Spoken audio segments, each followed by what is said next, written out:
Hello everyone, welcome back to Midnight Crime Stories. I know many of you enjoy listening to these videos as you fall asleep, so before you drift off, I'd love for you to leave a comment, letting me know where in the world you're tuning in from, and if you're enjoying the stories, don't forget to like and subscribe.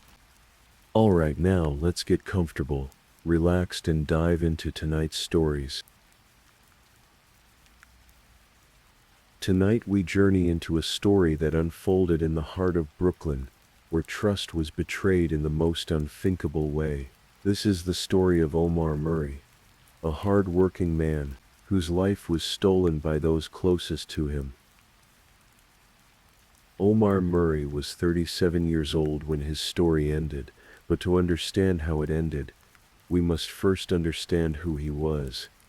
Born in Jamaica, Omar had come to New York with dreams like so many before him. He found his calling as an iron worker, one of those invisible builders who shape the skyline of a city. It was dangerous work, demanding work, but Omar approached it with the same steady determination he brought to everything in his life. He was a man of faith. Every Sunday you could find him at the Full Gospel Assembly of God Church in Crown Heights, a place where he found community and spiritual grounding. His family back in Jamaica knew him as reliable, devoted, someone who sent money home and never forgot where he came from. His mother, Eunice Ashley Henry, raised him to be good, to be kind, to trust in the Lord, and Omar lived by those principles. In 2009, Omar met Alicia Noel. She was younger than him, only 21 to his 33. She worked as a home health aide with the Visiting Nurse Service of New York. She came from a Caribbean background like Omar, the daughter of a Guyanese-born registered nurse named Pauline and a Grenadian-born construction worker named Andrew. Her parents had separated, but both remained in Brooklyn. Alicia was attractive, charismatic, and seemed interested in building a life with Omar. They married quickly, swept up in what appeared to be a whirlwind romance. To those on the outside, they seemed like a good match, two young people from immigrant families trying to make their way in New York. After their marriage, they moved into a row house in Brownsville, Brooklyn. The house belonged to Alicia's mother, Pauline, who had worked hard as a nurse to acquire property. The address was 204 Lott Avenue, a modest home in a neighborhood that had seen better days but still held pockets of community and hope. Omar was a provider. He worked long hours, dangerous hours, climbing steel structures high above the city. The money was good, and he wanted to give Alicia everything she desired. He was building what he thought was a partnership, a future. In 2009, shortly after their marriage, they took out a life insurance policy with National Benefit Life Insurance for $530,000. It seemed like a responsible decision, the kind of thing married couples do to protect each other. Later, they took out additional insurance, another policy for $150,000. Then more. In total, the policies on Omar's life eventually totaled nearly $900,000. At the time, it might have seemed like simple financial planning, protection in case something happened on those steel beams high above the city. Omar trusted his wife. He signed the papers. But trust, as we'll see, can be a fragile thing.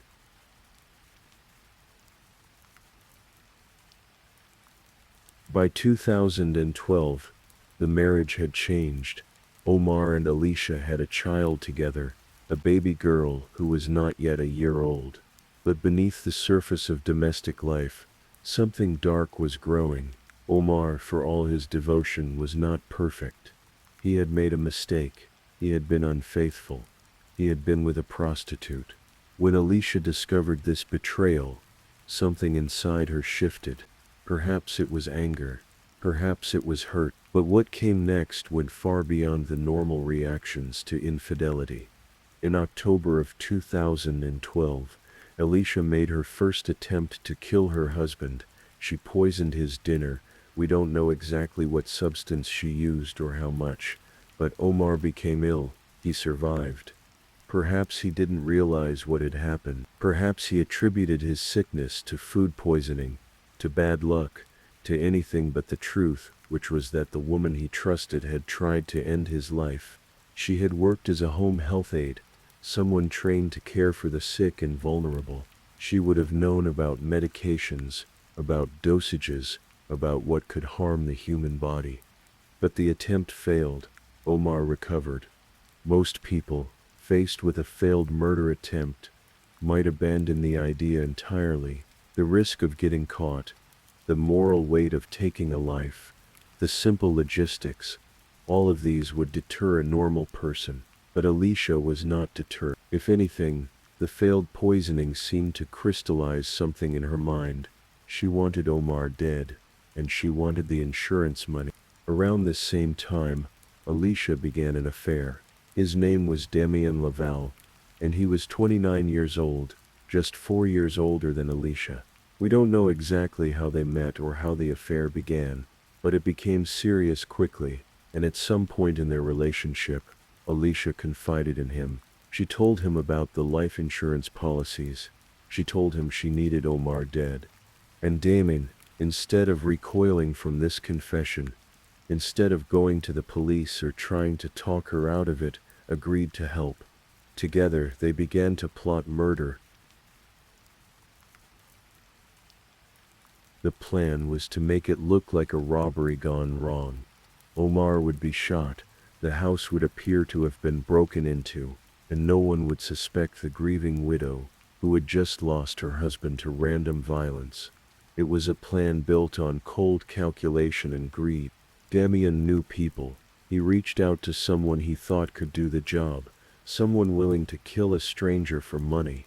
We don't know the name of this first hired killer, only that he agreed to the job. On February 6, 2013, exactly 18 days before Omar would actually die, the first assassin made his attempt. He approached Omar. He had a gun. He fired, and he missed. Omar survived. Whether he realized someone had tried to kill him, whether he reported it to the police, whether he confronted Alicia about any suspicions he might have had, we don't know. The historical record is silent on Omar's thoughts during those final weeks of his life. We can only imagine what it must have been like, going about his daily routine, working on those iron beams, coming home to his wife and baby daughter, perhaps feeling that something was wrong but unable to put his finger on what. For Alicia and Damien, the failed attempt was a problem. The shooter had proven unreliable.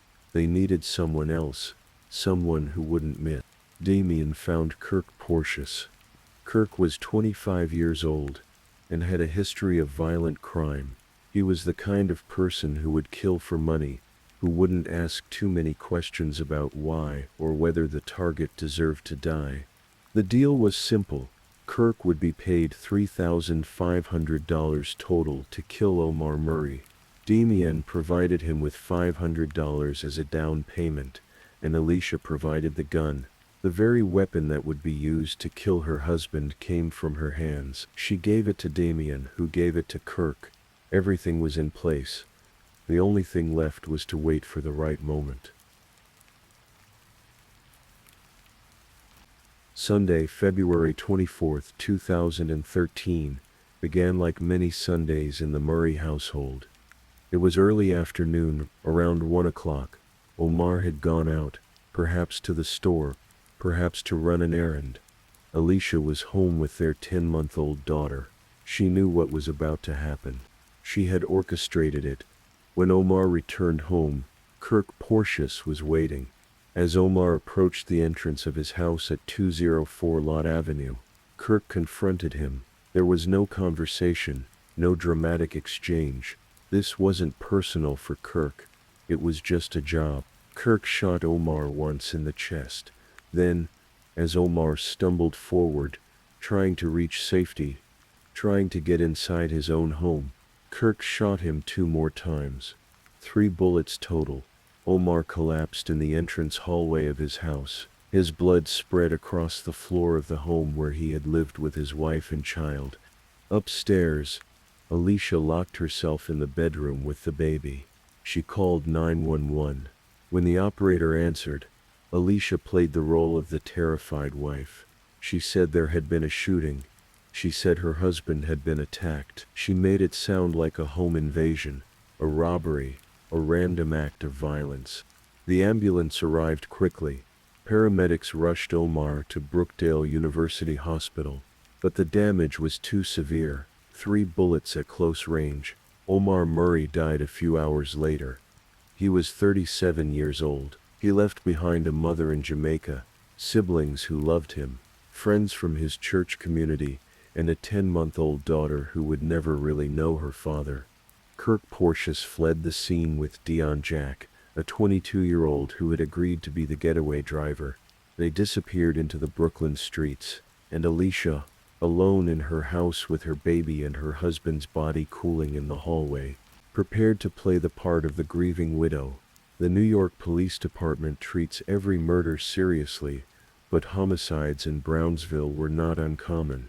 The neighborhood had struggled with violence for years. At first glance, Omar's death might have seemed like another tragic statistic, another case of someone in the wrong place at the wrong time. But detectives began to ask questions. They canvassed the neighborhood. They interviewed witnesses. They looked at the scene carefully, and within 24 hours they had arrested 3 men. Damien Lavelle was picked up first. When detectives interrogated him, he broke quickly. He told them everything. He told them about his affair with Alicia. He told them about the life insurance policies. He told them about the plot to kill Omar. He told them about the first failed attempt on February 6th and the second successful attempt on February 24th. He gave them Kirk Porteous's name and described how he had hired him, paid him, and provided him with the gun that came from Alicia. Kirk Porteous was arrested next. He too confessed. He admitted to being the shooter. He described how he had waited for Omar, how he had shot him 3 times, how he had fled with Dion Jack driving. Dion Jack, the getaway driver, was also taken into custody. He was charged with hindering prosecution. His bail was set at $5,000. He was a smaller player in the scheme, but he had knowingly helped murderers escape.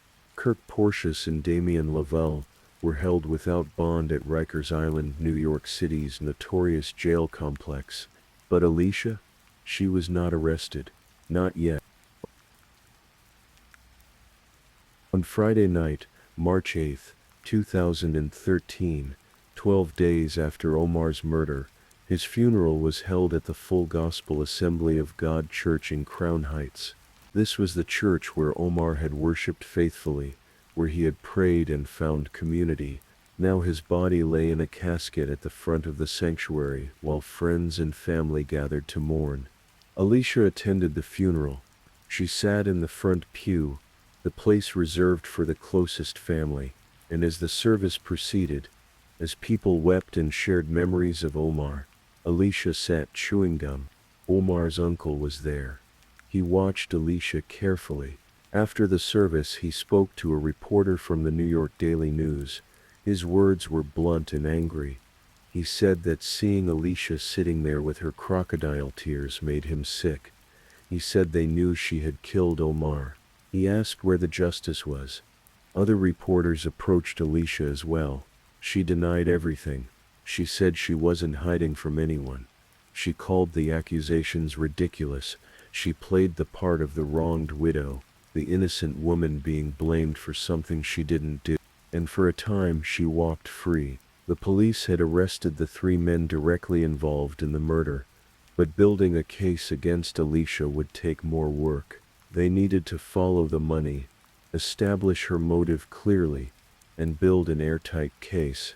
Meanwhile, Alicia did something that would later prove crucial to the prosecution's case. She tried to cash in the life insurance policies. Within days of Omar's death, before his body was even cold in the ground, Alicia contacted the insurance companies. She wanted her money. She was the beneficiary on policies totaling nearly $900,000, and she wanted to collect. But the insurance companies weren't fooled. When they learned that local prosecutors suspected Alicia of orchestrating her husband's murder, they refused to pay. National Benefit Life Insurance and the other insurers would not hand over a cent. Alicia even sued National Benefit, trying to force them to pay. She lost. The woman who had killed for money would never see a penny of it. For more than 3 years, Alicia Noel Murray lived as a free woman. She had not been charged with Omar's murder. Kirk Porteous and Damien Lovell sat in Rikers Island, waiting for their trials. But Alicia went about her life. During this time, she did something remarkable. She remarried. Less than a year after Omar's death, Alicia found another man and married him. We don't know much about this second husband, only that he existed and that Alicia was willing to move on remarkably quickly from the husband she had murdered. Did the second husband know what she had done? Did he know that the woman he married was under investigation for murder for hire? We don't know, but it shows a certain coldness, a certain ability to compartmentalize, that Alicia could sit at Omar's funeral, chewing gum, and then, months later, stand at another altar making wedding vows to someone new. Prosecutors were not idle during this time. They were building their case. They were interviewing witnesses, following the money trail, documenting the life insurance policies, and preparing to bring charges. In June of 2016, more than 3 years after Omar's death, they finally had what they needed. Alicia Noel Murray was arrested and charged with first-degree murder.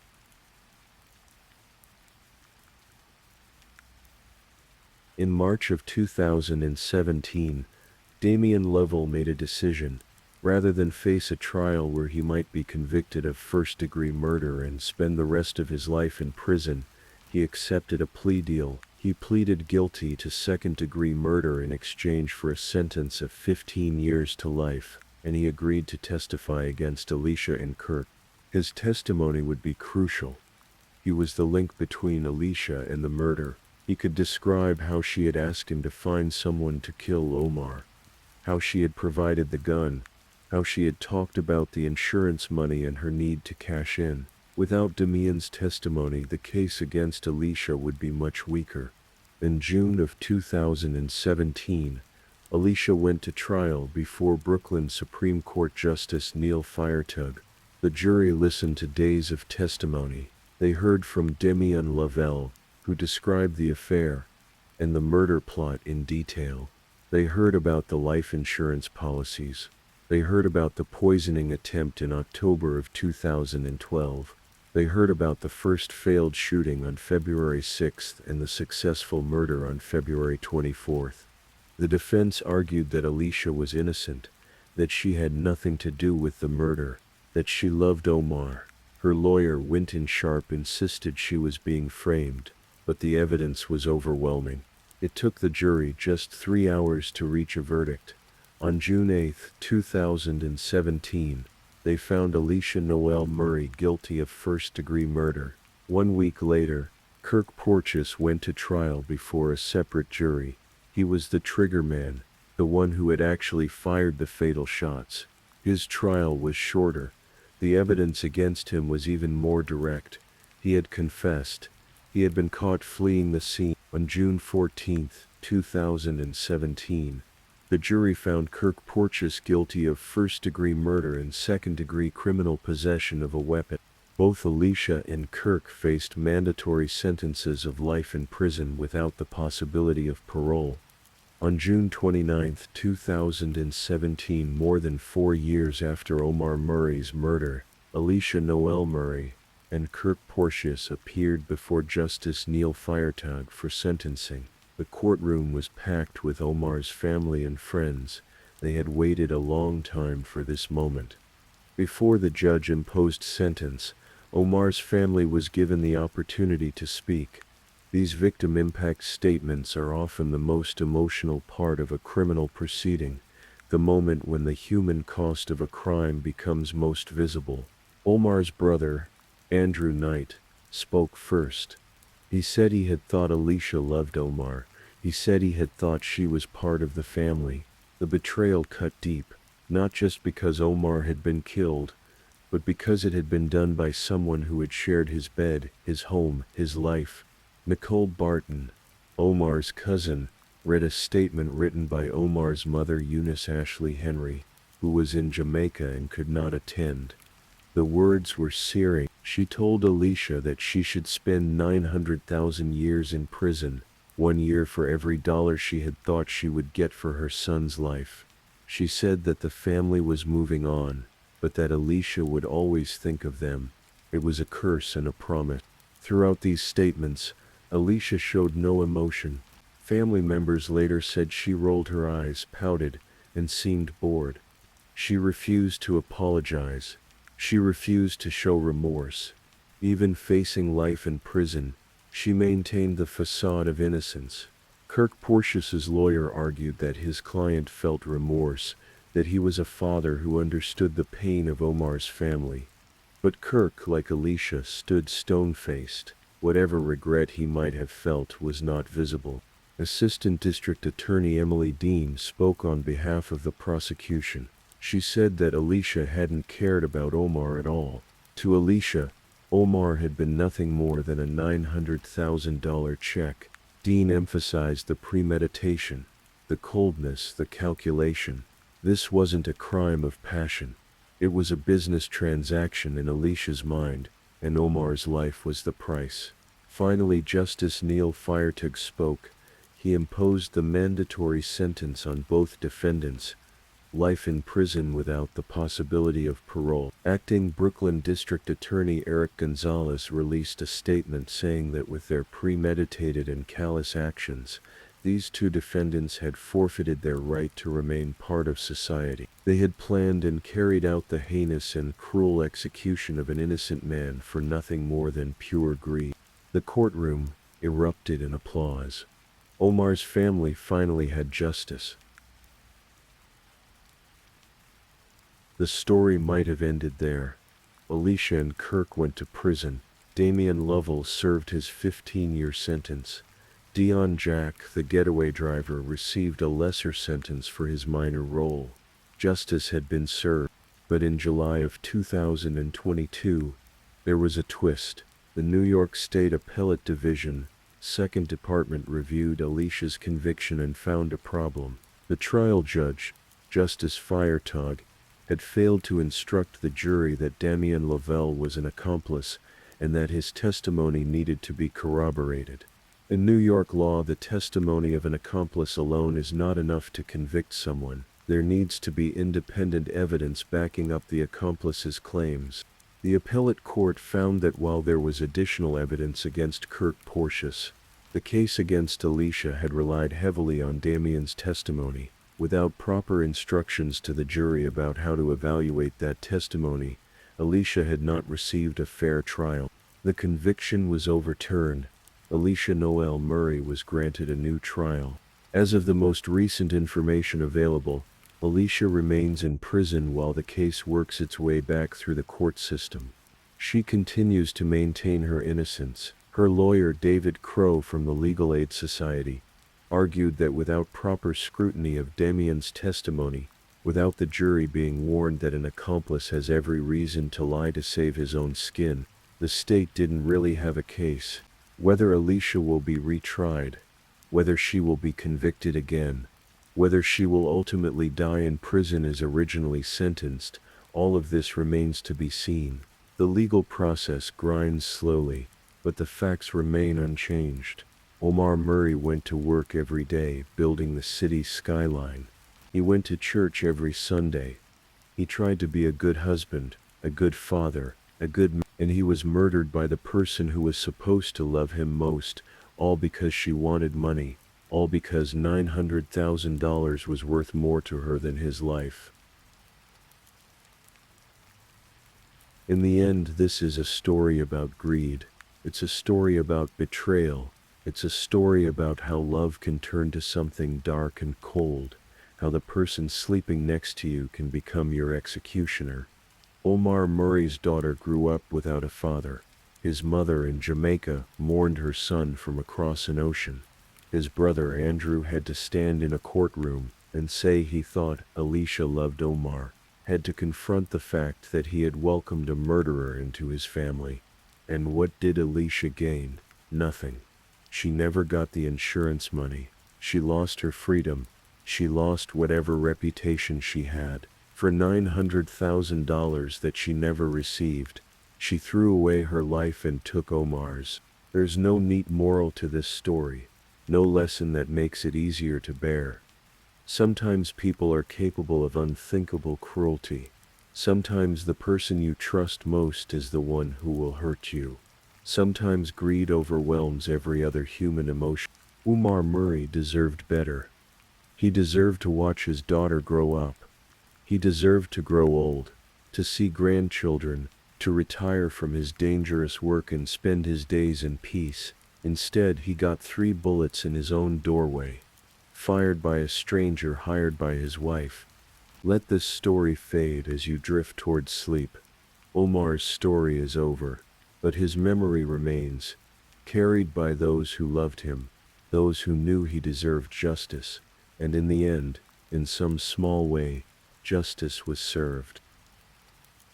So if this is your first time listening to one of our true crime stories, welcome to Midnight Crime Stories, where we explore these cases in a calm and respectful way.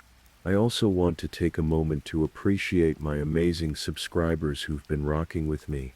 Thank you so much for your continued support. If you're still awake and listening, don't forget to drop a comment. Let me know where you're tuning in from and the current time in your corner of the world, or just say something to let me know you're still here. And if you haven't already, be sure to like this video and subscribe so you don't miss our next true crime stories for sleep. Now let's move on to our second story.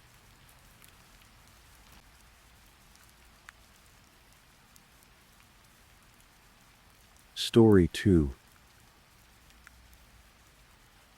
Tonight, we journey to a place where turquoise waters meet white sand, where palm trees sway in the Caribbean breeze, and where paradise became the setting for a tragedy that would haunt a family for years to come. This is the story of Yvonne Baldelli, a woman who dared to dream of a simpler life, and the man who betrayed that dream in the most unthinkable way. Yvonne Lee Faust was born on the 4th of March, 1970, in Los Angeles, California. To parents James and Emma Faust, she grew up in the warm sunshine of Southern California, surrounded by her siblings, Lorraine, Michelle, and James Jr. From childhood, Yvonne was known for her melodious laugh and her contagious smile, the kind that could light up any room she entered. As she grew into adulthood, Yvonne found her calling in the corporate world. She became a regional sales representative for Procter & Gamble, specifically managing Sebastian Hair and Cosmetics. Her work took her throughout the Los Angeles and Orange County areas, visiting salons to ensure they had adequate product stock. It was demanding work, but Yvonne excelled at it, eventually relocating to the San Diego area to better serve her territory. By 2009, at 39 years old, Yvonne had been through a divorce. She was rebuilding her life, finding her footing again. That's when she met Brian Carl Bremiger at Hennessy's Tavern in Dana Point, California, a seaside town with ocean breezes and the promise of new beginnings. Brian was 34 at the time, a decorated Marine stationed at Camp Pendleton. He'd served 8 years in the Corps, though he'd never seen combat. He presented himself as a man of honor, someone who lived by the Marine motto of Semper Fidelis, always faithful. He was charming, attentive, and he played guitar. To Yvonne, who had always dreamed of being a mother and building a family, Brian seemed like the fresh start she'd been hoping for. Their relationship moved quickly, perhaps too quickly. Yvonne's family had reservations about how rapidly Brian integrated himself into her life, especially so soon after her divorce, but Yvonne was genuinely happy and eventually her family warmed to him. They wanted to believe in her happiness. They wanted to believe Brian was who he claimed to be. For 2 years they dated. Yvonne continued her work with Procter & Gamble, and Brian continued his service as a Marine. They built a life together in Southern California, where the ocean was never far away and the future seemed bright with possibility. By 2011, life had taken an unexpected turn. Yvonne was laid off from her position at Procter & Gamble, a job she'd held for years, a career she'd built her life around. It was devastating, but it was also liberating in a strange way. Around the same time, Brian's 8-year career in the Marines was coming to an end. They were both at a crossroads, both facing an uncertain future, but what if that uncertainty could become an adventure? Brian had an idea. What if they left everything behind, the corporate pressures, the expectations, the ordinary life, and moved somewhere tropical, somewhere they could live simply by the ocean, making just enough to get by?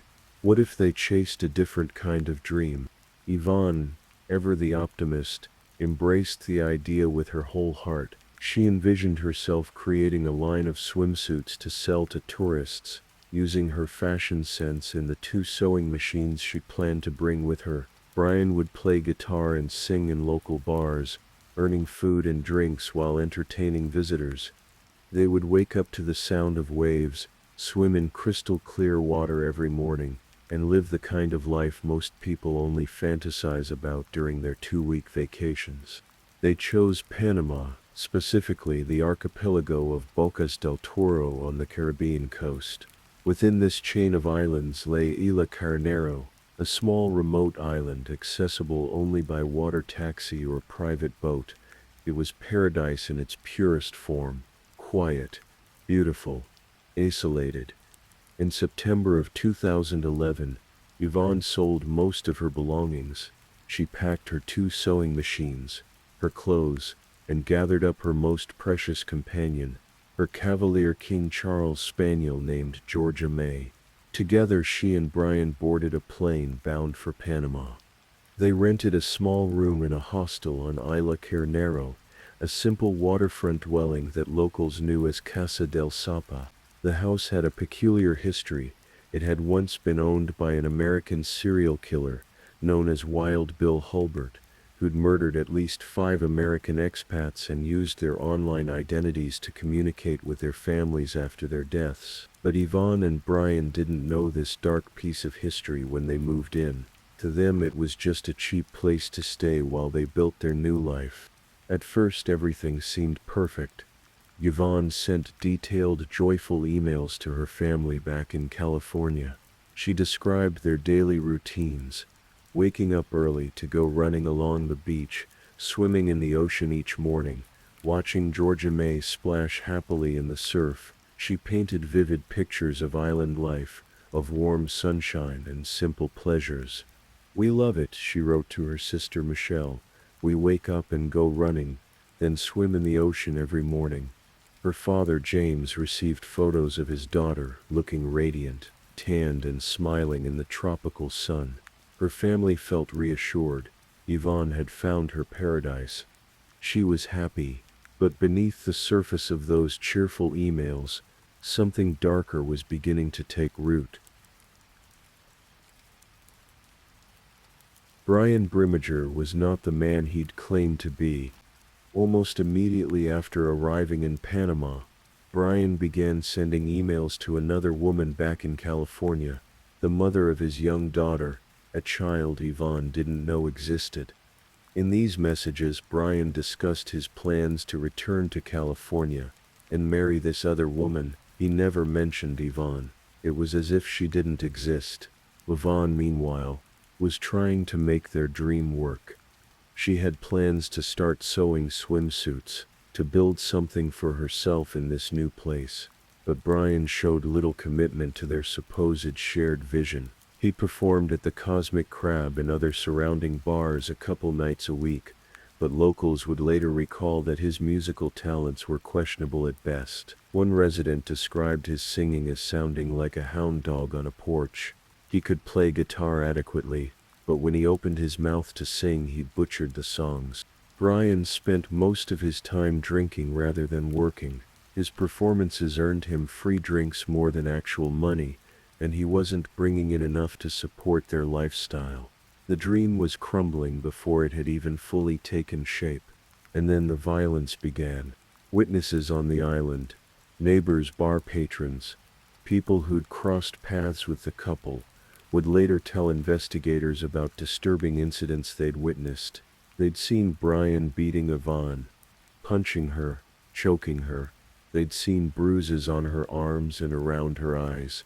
They'd heard screaming coming from the couple's home, desperate and frightening sounds that echoed through the tropical nights. 8 separate witnesses would eventually come forward to the FBI with accounts of Brian's abuse. 8 people who'd seen him threaten to kill her. 8 people who'd watched as the 220-pound ex-Marine brutalized the 110-pound woman who'd given up everything to build a life with him. Yvonne's emails home began to change. They became less frequent. The vivid descriptions of island paradise gave way to shorter, more sporadic messages. By Thanksgiving of 2011, just 3 months after their arrival, the communication had slowed to a trickle. Her sister Michelle noticed immediately. Something was wrong. A sisterly instinct told her that the silence wasn't right, that Yvonne wouldn't just stop reaching out this way. But Brian assured everyone that everything was fine. Just busy, he'd say. Just settling in. Then, on November 26, 2011, Yvonne Baldelli was last seen at a local restaurant. She was with Brian. She would never be seen alive again. What happened that night remains known only to one person, Brian Brimmager himself. But through his later confession and the evidence gathered by investigators, we can piece together the horror of Yvonne's final hours. Brian attacked Yvonne in their small room at the hostel. He beat her viciously, breaking her nose and her teeth. Then he stabbed her multiple times in the back with a knife, the kind of betrayal that comes from behind from someone you trust. Yvonne, who weighed barely more than half of what Brian weighed, never stood a chance. The evidence would later show that Brian dragged her lifeless body to the shower. There, in that tiny bathroom, he took a machete, the same one he'd purchased in the United States before moving to Panama, and he dismembered her. He cut her body into pieces small enough to hide. Just hours after committing this unspeakable act, Brian sent an email to a friend. His words were casual, upbeat, completely devoid of remorse. "Hey bro, what you up to? I got stories for days. I'm living on an island off the coast of Panama, loving life and living semper free." Semper free, a twisted play on the Marine motto, always free, instead of always faithful. Brian stuffed Yvonne's remains into a green military-style duffel bag and several trash bags. Under the cover of darkness, he hiked approximately 1.5 miles through the jungle to a remote, swampy area on another side of the island. There he threw the bags containing Yvonne's dismembered body down an embankment into dense vegetation where he believed they'd never be found. Then he went back to the hostel and began the cover-up. The next morning, Brian used Yvonne's laptop computer to search for information on how to remove bloodstains from a mattress. When he couldn't figure it out, he simply threw the blood-soaked mattress into the ocean. He gathered up Yvonne's belongings, her clothes, her makeup, her jewelry, her 2 sewing machines, and stuffed everything into approximately 10 large trash bags.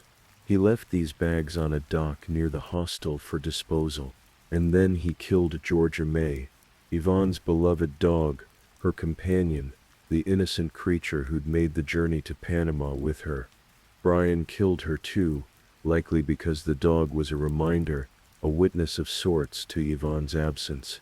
Georgia May's body was never found. Later, Brian would claim he'd also killed another dog that Yvonne had adopted on the island.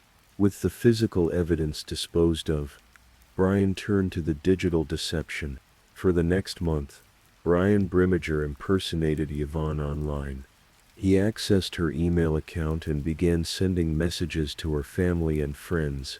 In these emails, Yvonne claimed that she'd discovered Brian had a child back in California, the daughter he'd never told her about. She wrote that she was heartbroken, that the relationship was over. She said she'd met another man, someone named Tony Gonzalez, and that she was traveling with him to Costa Rica to start over. The emails were convincing enough to give Yvonne's family hope, cruel, false hope that their daughter was still alive, but they also sowed confusion and delayed the family from reporting her missing for approximately 2 months, which was exactly what Brian intended. "I'm traveling now," the fake email said. "I need space. I'll be in touch when I'm ready." A few days after murdering Yvonne, Brian accessed her bank account. He withdrew her money she'd saved, money she'd planned to use to build her swimsuit business, and used it to buy drugs and alcohol. He went to local bars and bought rounds of drinks for female friends he was now pursuing. "Thanks, Vonnie," he'd say, raising his glass in a toast to the woman he'd just murdered. He began seeing another woman on the island, Nicole Powell. She would later tell investigators that Brian became violent with her too, hitting her in the face during a visit she made to California. She left him immediately after that incident, frightened by the rage she'd glimpsed. Brian was also making plans to return to California. He sold the machete on Facebook, joking in the post, "I bought it in the States before I moved down there. Don't worry, I only dismembered one stripper with it, so it's hardly used." The joke was real. The machete had indeed dismembered someone, Yvonne. But people who read the post thought it was dark humor, nothing more. In mid-December, Brian sent a text to Michelle from an unfamiliar number. "This is Brian. May I make arrangements to pick up my truck?" Michelle was stunned. Why was Brian contacting her? Where was Yvonne? She texted back demanding answers. Brian spun his story. Yvonne had found out about his daughter. She was devastated. She'd met another man and gone to Costa Rica. He didn't know where she was exactly. He just wanted to get his truck and move on with his life. But Michelle's intuition screamed that something was wrong. Yvonne would never just disappear like this. She would never abandon her family, especially not without a phone call or a real explanation. And the idea that she'd run off with a stranger after being heartbroken made no sense for someone whose greatest dream had always been to be a mother. Michelle reached out to a tech-savvy cousin for help.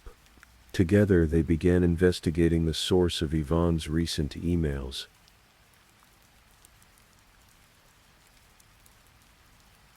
The cousin traced the IP addresses of the emails purportedly sent by Yvonne. The early messages, the happy ones describing island life, had indeed come from Panama. But the later ones, the emails claiming Yvonne had left for Costa Rica with another man, had originated from Dana Point, California. The same Dana Point where Brian Brimmager was now living. In fact, those Costa Rica emails were coming from Brian's own computer. Yvonne's emails and Brian's emails shared the exact same IP address. The proof was undeniable. Brian had been impersonating Yvonne all along. Michelle's worst fears were confirmed. Yvonne had never left Panama. She hadn't gone to Costa Rica. She hadn't met another man. Brian had done something to her, something terrible, and then he'd lied to everyone to cover it up. In January of 2012, when Yvonne failed to appear at a family reunion, an event she would never have missed, her family filed a missing persons report with Panamanian authorities. By this time, Brian was already living comfortably back in California, and shockingly, just weeks after leaving Panama, he married the mother of his daughter, the woman he'd been emailing throughout his time with Yvonne. Her name was Kristen, and she was a woman with impressive credentials. She'd once held top-secret security clearance, and had worked as a White House analyst under President George W. Bush, sometimes even working in the Situation Room. Kristen had no idea who she was really marrying. She believed Brian's story about Yvonne. She believed he was a good man, a decorated Marine, someone honorable, A photographer who captured their wedding photos later described seeing a couple in love, super sincerely happy, just enjoying the day at the beach in La Jolla. They'd arrived for their photo session in a limousine, in their wedding attire, with champagne flowing. It was romantic, beautiful, and built entirely on lies. While Brian was playing newlywed, Yvonne's family was desperately searching for answers. 2 months after filing the missing persons report, Yvonne's family traveled to Panama themselves. They couldn't wait for authorities to move at their own pace. They had to do something. They reached out to Don Winter, a legendary investigator and ex-U.S. intelligence officer, living in Panama, who had an uncanny ability to solve murders. Winter had already helped put away 3 serial killers. When Americans in Panama found themselves in trouble, Winter was the person they called. Together with Winter, Yvonne's family began their own investigation on Isla Carnero. What they discovered was chilling. Locals told them about the frequent screaming they'd heard coming from Yvonne and Brian's home.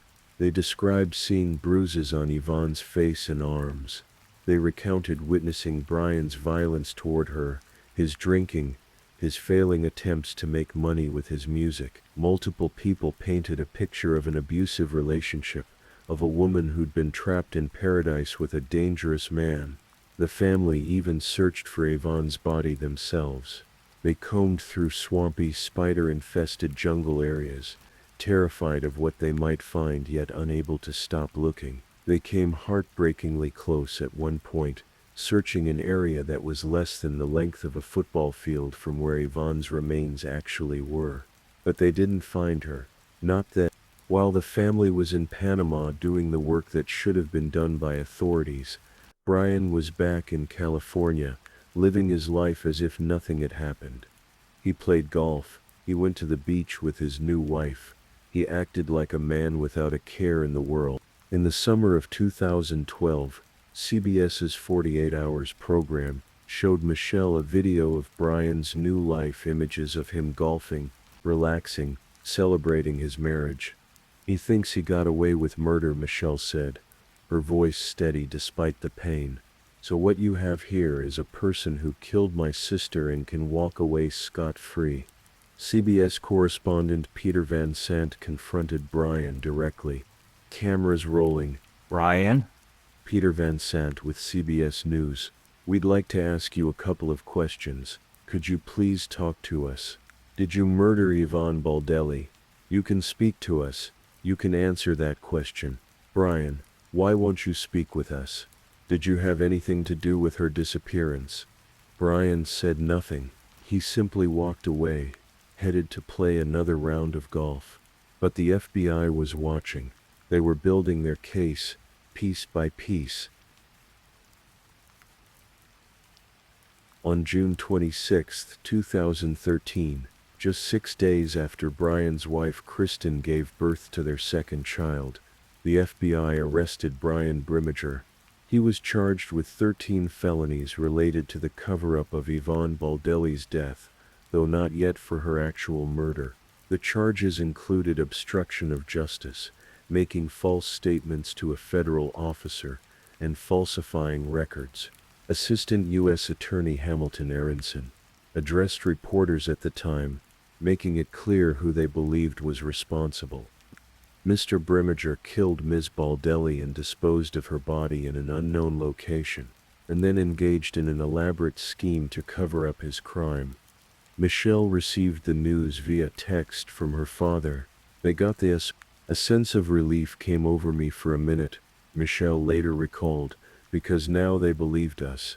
Brian's arrest was a victory, but it was incomplete. They still didn't have Yvonne's body. They still couldn't prove definitively how she'd died. Then, 2 months after Brian's arrest, nearly 2 years after Yvonne's disappearance, a Panamanian farm worker clearing brush in a remote swampy area of Isla Carnero made a grim discovery. He found a green military-style duffel bag and 2 trash bags stuffed deep in the jungle vegetation. Inside were skeletal remains, DNA testing confirmed what the family had known in their hearts all along. The remains belonged to Yvonne Lee Baldelli. She had been dismembered, just as investigators had suspected. Her body had been cut apart with the machete Brian had purchased in the United States and later sold on Facebook with his sick joke about only using it once. "You know, how dare he?"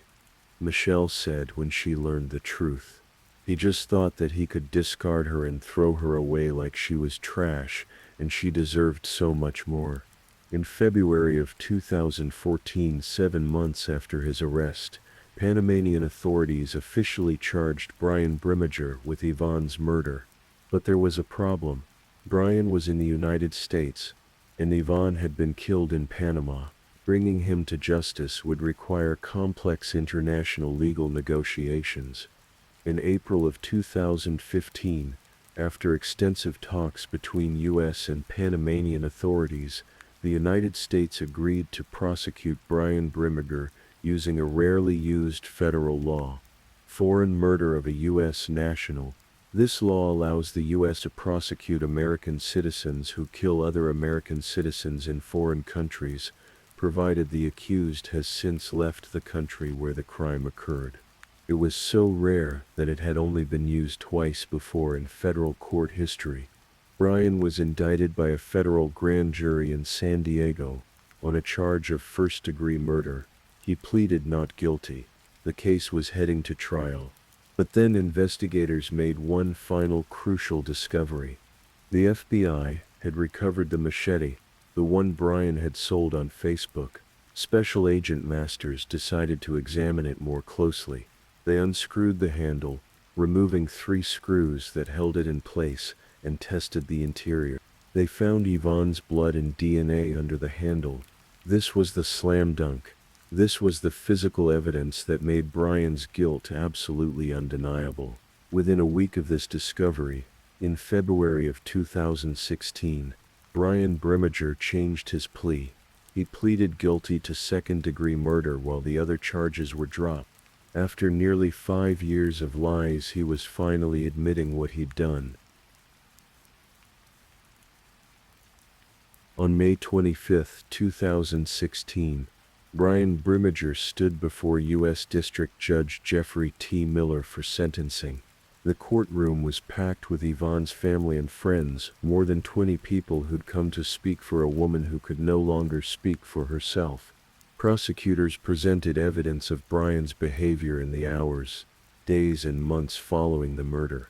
They show his semper-free email sent just hours after killing Yvonne. They presented evidence of him toasting with her stolen money, buying drinks and drugs while she lay decomposing in the jungle. They showed the court his social media post joking about the machete he'd used to dismember her. They told the court about 8 witnesses who'd seen Brian beating, punching, choking, and threatening to kill Yvonne during their time in Panama. They described how the 220-pound ex-Marine had broken the 110-pound woman's nose and teeth before stabbing her multiple times in the back. They described how Brian had dragged her lifeless body to the shower and mutilated it, how he'd stuffed her remains into bags and thrown them into the jungle like garbage, how he'd killed her dogs, how he'd stolen her money, impersonated her online, and tormented her family with false hope for months. 9 members of Yvonne's family gave victim impact statements. Her father, James, spoke of the cruel hope he'd clung to when receiving those fake emails, and the pain that would endure for the rest of his life. Her mother addressed Brian directly. "Your life would have been easier if you just sent Yvonne home. You will have to answer to a higher power, and I will never forgive you." Her childhood friend Adrienne Marks called the crime disgusting and heinous, describing the agony of flying to Panama to help search for her friend's body. Yvonne's niece, Lauren, spoke as one of many voices for Yvonne. Life was much simpler before even hearing Brimmager's name. After he murdered her, he teased the family by acting like he was Yvonne. "He has a dark soul. Why did he have to do this and carry it on for so long?" Michelle, Yvonne's sister, the one who'd never stopped believing something was wrong, who'd tracked the IP addresses, who'd flown to Panama to search, who'd fought tirelessly for justice, gave a powerful statement. Today we got an apology, a hollow last-minute attempt to save himself. Brian did offer an apology to the family. He turned to face them in the courtroom and said he was sorry. "Don't look at us." Someone fired back. "Sure," another scoffed. The apology rang empty because his actions had already spoken louder than any words ever could. Judge Miller, considering the evidence of extreme cruelty and Brian's complete lack of remorse, handed down a sentence stronger than a typical second-degree murder term. This murder was particularly cruel and depraved, the judge said. The lengths Miss Brimmager went to avoid detection were particularly brazen and ultimately shattering to the Baldelli family. I dare say they will never recover. A day may never go by without them thinking of Miss Baldelli and the horrific murder and the images seared into their psyches. Brian Carl Brimmager was sentenced to 26 years in federal prison. He was also ordered to pay a $10,000 fine and more than $11,000 in restitution to Yvonne's father. "The day of reckoning has come for Brian Brimmager," said U.S. Attorney Laura Duffy. Not only did he show a callous disregard for Yvonne Baldelli's life by viciously beating, stabbing, dismembering and dumping her in the jungle, but his words and actions in the hours, days and months following his horrendous crime exhibited an extreme lack of remorse. He stole a precious daughter, sister, aunt and friend, and now he is paying the price. With the case finally over, Yvonne's remains were returned to her family. They chose to lay her to rest at sea, a fitting final resting place for a woman who'd loved the ocean, who'd dreamed of waking up to the sound of waves, who'd wanted nothing more than a simple life by the water. Brian Brimmager remains in federal prison. In later years, he attempted to get his sentence reduced, claiming he'd found Christianity and reformed himself. But Yvonne's family saw through this final manipulation. As Michelle said during that hearing, he's trying to hide behind his Christianity, he's trying to hide behind his Marine service. And we know that Marines have a commitment to honor and respect and duty. This is not a Marine. The judge denied his request for early release. Yvonne's family continues to honor her memory. They remember her melodious laugh, her contagious smile, and her kind heart. They remember a woman who dared to dream of a different life, who had the courage to chase that dream, who deserved so much better than the fate that awaited her in paradise. Jim Faust, Yvonne's father, perhaps said it best when he called Brian Brimmager the ultimate incarnate of evil. Some people wear masks so convincing that even those closest to them can't see the monster underneath. Brian fooled Yvonne. He fooled his new wife. He fooled her family. He was able to live a double life, sometimes a triple life, presenting himself as someone honorable when his actions showed he was anything but. The case of Yvonne Baldelli serves as a sobering reminder that paradise can become prison, that trust can be betrayed in the most unthinkable ways, and that justice, though sometimes slow, can eventually prevail through the persistence of those who refuse to stop fighting for truth. Tonight, as you drift toward sleep, remember Yvonne, not for how she died, but for how she lived with optimism, with courage, with dreams of a better life. Remember the sister who never gave up searching for her. Remember the family that refused to let her become just another missing person statistic. And remember that even in the darkest stories, there are people who fight for justice, who speak for those who can no longer speak, who ensure that the truth, no matter how painful, finally comes to light. Please, if you're still with me, let me know in the comments. Tell me the time in your corner of the world, or just say something to show you're still awake. And remember to like and subscribe if you enjoy these midnight stories. Alright, let's continue with our third story.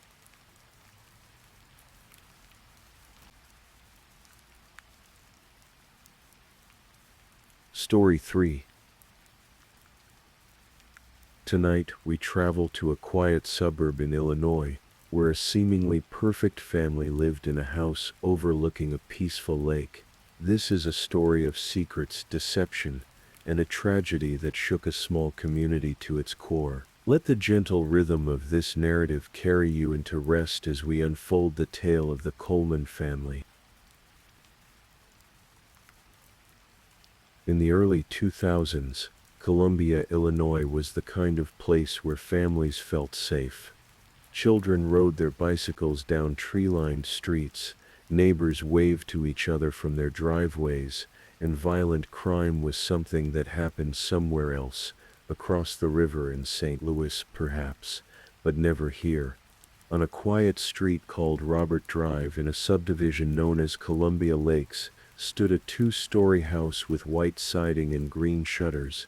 It sat across from a small, serene lake, the kind of view that made people stop and appreciate the simple beauty of suburban life. Inside this house lived what many described as the perfect American family. Christopher Coleman was a man who seemed to have it all together, born in 1977 in Chester, Illinois. Chris grew up as the son of a minister. His father, Ron Coleman, was a pastor, and faith had always been the foundation of the Coleman household. Chris was known in high school as a good student and a talented athlete, the kind of young man parents pointed to as an example. After graduating from Chester High School in 1995, he joined the United States Marine Corps, where he served as a military police officer and canine handler. It was during his time in the military, at a canine training seminar at Lackland Air Force Base in San Antonio, Texas, that Chris met Sherry Weiss. Sherry was also in the military, serving as an Air Force canine officer. She was pretty, with long dark hair and a warm smile. Friends described her as sweet, kind, and deeply committed to her Christian faith. The two young service members fell for each other quickly, their shared love of dogs and duty forming an instant connection. Their romance moved swiftly. After dating for only about 3 months, Chris and Sherry drove up to Chicago one weekend and got married. It was 1998, and Sherry was already expecting their first child. Their son, Garrett, was born on April 30th, 1998, and 2 years later, on January 25th, 2000, their second son, Gavin, joined the family. After leaving the military in 1999, Chris needed to find work that would support his growing family. Through his connections in the Christian community, he landed a position that seemed almost too good to be true. He became the head of security for Joyce Meyer Ministries, a world-renowned evangelical organization based in Missouri. Joyce Meyer was one of the most recognizable faces in Christian television, her ministry reaching millions of viewers worldwide. As her security chief, Chris traveled extensively, protecting Joyce and her family, attending conferences, and earning a 6-figure salary. It was prestigious work, well-paying work, and it placed the Coleman family firmly in the comfortable middle class. They could afford their lakeside home, could provide for their boys, could live the American dream. By all outward appearances, the Colemans were thriving. Sherry had become a stay-at-home mother, dedicating herself to raising Garrett and Gavin. The boys attended Parkview Elementary School in Columbia, where they were well-liked and active. 11-year-old Garrett was energetic and loved playing football. 9-year-old Gavin was quieter, more thoughtful, and loved baseball. They were typical boys who enjoyed Legos, video games, and sleepovers with their friends. The family was active in their church community. Chris's background as a preacher's son meant that faith remained central to their lives. Neighbors in the Columbia Lake subdivision described them as friendly and engaged. They were the kind of family you'd see walking their dog or playing catch in the front yard on a summer evening. But beneath the surface of this picture-perfect life, something was beginning to crack. In November of 2008, Sherry Coleman began to notice changes in her husband, the subtle shifts that only a wife would perceive. Chris seemed distracted, distant. He was less interested in family activities, less present even when he was home. Their arguments became more frequent. Something felt off, though Shuri couldn't quite put her finger on what it was. Around this same time, something strange began happening. Chris Coleman received a disturbing email at work. The message was crude and threatening, filled with profanity and venom. It warned Chris that if he didn't quit his job with Joyce Meyer Ministries, something terrible would happen to his family. The email came from an account with the address destroychris@google.com. The message read, "Tell Joyce to stop preaching the bullshit or Chris's family will die." It was shocking, alarming, but in Chris's line of work, protecting a high-profile televangelist, he'd likely encountered hostile people before. Religious figures, especially those as wealthy and visible as Joyce Meyer, often attracted critics and even deranged individuals. So while the threat was concerning, it wasn't entirely unexpected. More threatening messages followed. In January of 2009, a physical letter arrived in the Coleman's mailbox. This one was more explicit, more personal. It threatened Sherry and the boys directly. The handwriting looked rushed, angry. The word opportunities was misspelled as opportunities. The police were notified. Officers began documenting the threats, though there wasn't much they could do without knowing who was sending them. Security around the Coleman home was increased. Patrol cars drove by more frequently. Chris discussed the situation with Joyce Meyer and her ministry staff. Everyone was taking the threats seriously, but there was an assumption that this was related to Chris's high-profile job, that some unhinged person had fixated on the family because of their connection to the famous televangelist. Sherry tried to continue with normal life, but the threats weighed on her. She confided in friends, expressing her fears, and then she said something that would later echo with terrible significance. She told a close friend, "If anything happens to me, Chris did it." Why would she say such a thing? What had Sherry noticed that others hadn't? The answer lay in Florida, in a city called Largo, where a woman named Tara Lintz lived and worked as a cocktail waitress. Tara Lintz had known Sherry Coleman for years. They had been best friends in high school at Largo High School in Florida. They even looked somewhat alike, both pretty with dark hair and slender builds. When Chris met Sherry, he met Tara too. Over the years, the three stayed in touch, casual friends connected by Sherry's enduring bond with Tara. But sometime in late 2008, the nature of Chris and Tara's relationship changed dramatically. What exactly happened is something that would later be disputed in court.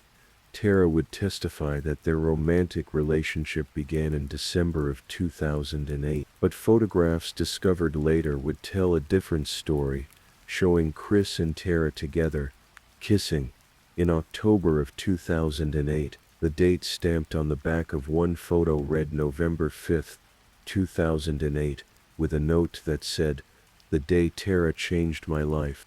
Just 9 days after that date, the first threatening email was sent to Chris Coleman. This timing was not coincidental. Chris and Tara's relationship quickly became intense. They exchanged sexually explicit text messages and emails.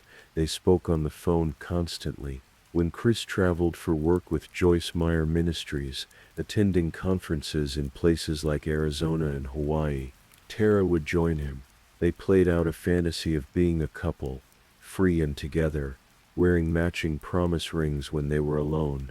On Chris's laptop, investigators would later find a detailed note about Tara. It listed her birthday, her height, her eye color, her shoe size, her ring size, her jean size. It noted her favorite flowers and perfume. It contained preferences about food and sports teams. Next to the word Christmas it read, "Promise ring. Loves, circle diamond or diamond cross." Most poignantly, there was an entry that read, "Our daughter's name Zoe Lynn Coleman." Chris wasn't just having a casual affair. He was planning a future with Tara. A future that didn't include Sherry or Garrett or Gavin. But there was a significant problem. Joyce Meyer Ministries was a conservative Christian organization that frowned upon divorce, especially for high-ranking employees. Chris earned over $100,000 a year in his position. If he divorced Sherry, if the affair came to light, he would almost certainly lose his job. And without that income, without that prestigious position, what would his life with Tara look like? Sherry had sensed something was wrong. By November of 2008, she suspected Chris was having an affair. She confronted him. Their arguments intensified. Friends later told investigators that Chris had told Sherry she was ruining his life. He wanted a divorce, but Sherry wasn't making it easy. Some friends said she was trying to work on the marriage, attending counseling, holding on to hope. But Chris had already made his decision, and he had begun laying the groundwork for a plan that was both methodical and monstrous. It was a Monday evening, warm with the promise of spring. In the Coleman household, it was supposed to be an ordinary night. 11-year-old Garrett had just celebrated his birthday on April 30th. He and his younger brother Gavin had wanted to have a sleepover with their friend Brandon from across the street. Garrett had asked their neighbor Vanessa Regarix, "Can we sleep over, please?" Vanessa had said yes, of course. The boys had sleepovers all the time. It was one of their rituals, especially around birthdays. Brandon's birthday was the next day, May 5th, when he would turn 9, the same age as Gavin. But for some reason that night, the sleepover didn't happen. The boys stayed home. The surveillance video from a neighbor's camera captured something seemingly innocent and utterly heartbreaking.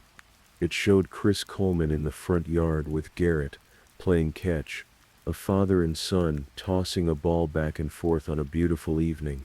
A perfect suburban scene, the kind of moment you'd want to remember forever.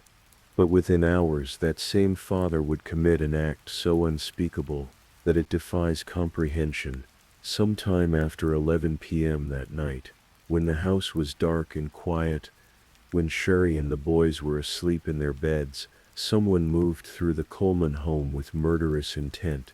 Forensic experts would later determine that Sherry, Garrett, and Gavin were killed sometime between 11 p.m. on May 4th and 3 a.m. on May 5th. The method was strangulation. Each victim had been strangled with some kind of cord or ligature, the assailant holding it tight around their necks for 4 to 5 minutes each. It was intimate violence, the kind that required physical proximity and sustained effort. Sherry had fought. She had 3 ligature marks on her neck, showing where the cord had shifted as she struggled. She had a black eye. She was a military-trained woman, strong and capable, and she had fought for her life, but ultimately she had lost. The boys were killed in their beds. They may never have fully woken up, may not have understood what was happening. It's a small mercy in an otherwise merciless act. And then after the murders, the killer had taken a can of apple red spray paint and painted messages on the walls. In Garrett's room, obscene words were spray painted on the sheet covering his body. In other parts of the house, the walls bore threatening messages: "I am always watching. You have paid. Punished." It was staged to look like the work of whoever had been sending the threatening emails, the mysterious person who hated Chris Coleman because of his work for Joyce Meyer. But of course, there was no mysterious person. There never had been. Chris Coleman left his house at approximately 5:30 a.m. on May 5, 2009. He drove to a gym in South St. Louis, about 7.5 miles from his home. Security footage from the gym showed him arriving and working out. At 6:43 a.m., while still at the gym, Chris called his neighbor, Detective Sergeant Justin Barlow of the Columbia Police Department. Chris and Barlow had known each other for 5 years, living across the street from one another. Barlow had been the officer who documented the threatening letters the Coleman family had received. Chris told Barlow that he'd been trying to reach Sherry all morning, but she wasn't answering her phone. The house phone, her cell phone, nothing. This was unusual. Could Barlow check on them? Barlow said he would. He walked across the street to the Coleman residence. He knocked on the door, rang the doorbell repeatedly. No answer. He peered through the narrow windows that framed the front door, but could see only darkness inside. Another officer arrived to assist. They walked around the house and discovered something concerning. A basement window at the back of the home was open, with the screen removed and propped against a patio table. Barlow and the other officer entered through the window. Immediately they noticed a strong chemical smell, paint. As they made their way through the basement and up to the main floor, they saw the spray-painted messages on the walls, and then they went upstairs. What they found there would stay with them forever. Sherry was lying face down on her bed, naked, her head hanging over the side. Her body was stiff with rigor mortis. Blood had pooled in her chest, where it had settled after her heart stopped. The ligature marks on her throat told the story of her struggle. In the next room, 11-year-old Garrett lay deceased in his bed. The sheet covering his body had obscene words spray-painted on it. The paint transferred to his hand and arm. His face showed signs of asphyxiation. In another bedroom, 9-year-old Gavin lay motionless in his bed. More vulgar words were spray-painted across his bedroom walls. Long strands of dark hair, later determined to be Sherry's, were found in the crook of Gavin's elbow. As the officers processed this nightmare, they heard the garage door open. Chris Coleman was arriving home. It was just before 7 a.m. Another officer who had arrived met Chris outside and kept him there, away from the house. When Barlow and his colleague came out to inform Chris that his family was dead, Chris's reaction struck them as odd. He showed distress, certainly. He was emotional, but he never asked how they died. He never asked what happened. He never tried to run upstairs to see them, something the officers had fully expected they would need to physically restrain him from doing. Instead, Chris sat on the driveway with his head in his hands. The Columbia Police Department immediately called in the Major Case Squad of Greater St. Louis, a special unit that assists smaller departments with complex cases. 25 seasoned detectives descended on the quiet subdivision. Chief Joe Edwards knew this was going to be the biggest case of their careers. Chris Coleman was taken to the police station for questioning. In his initial interview, he denied having an affair. He said his marriage was good, that he and Sherry had talked about divorce once, but had gone to counseling and things had been going awesome.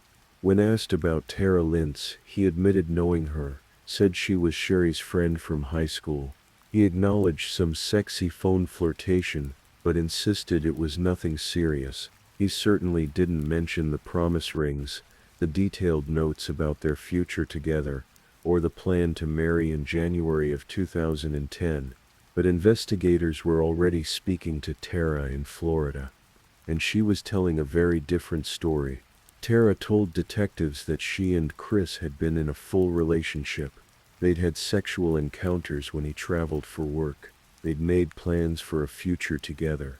Chris had told her he was going to serve Sherry with divorce papers on May 4th or May 5th. After the murders, Chris had emailed Tara to assure her that he wasn't the killer, and that he had an alibi. When confronted with this information, Chris finally admitted to the affair, though he tried to minimize it. Meanwhile, the forensic evidence was piling up. Computer specialists examined Chris's work laptop.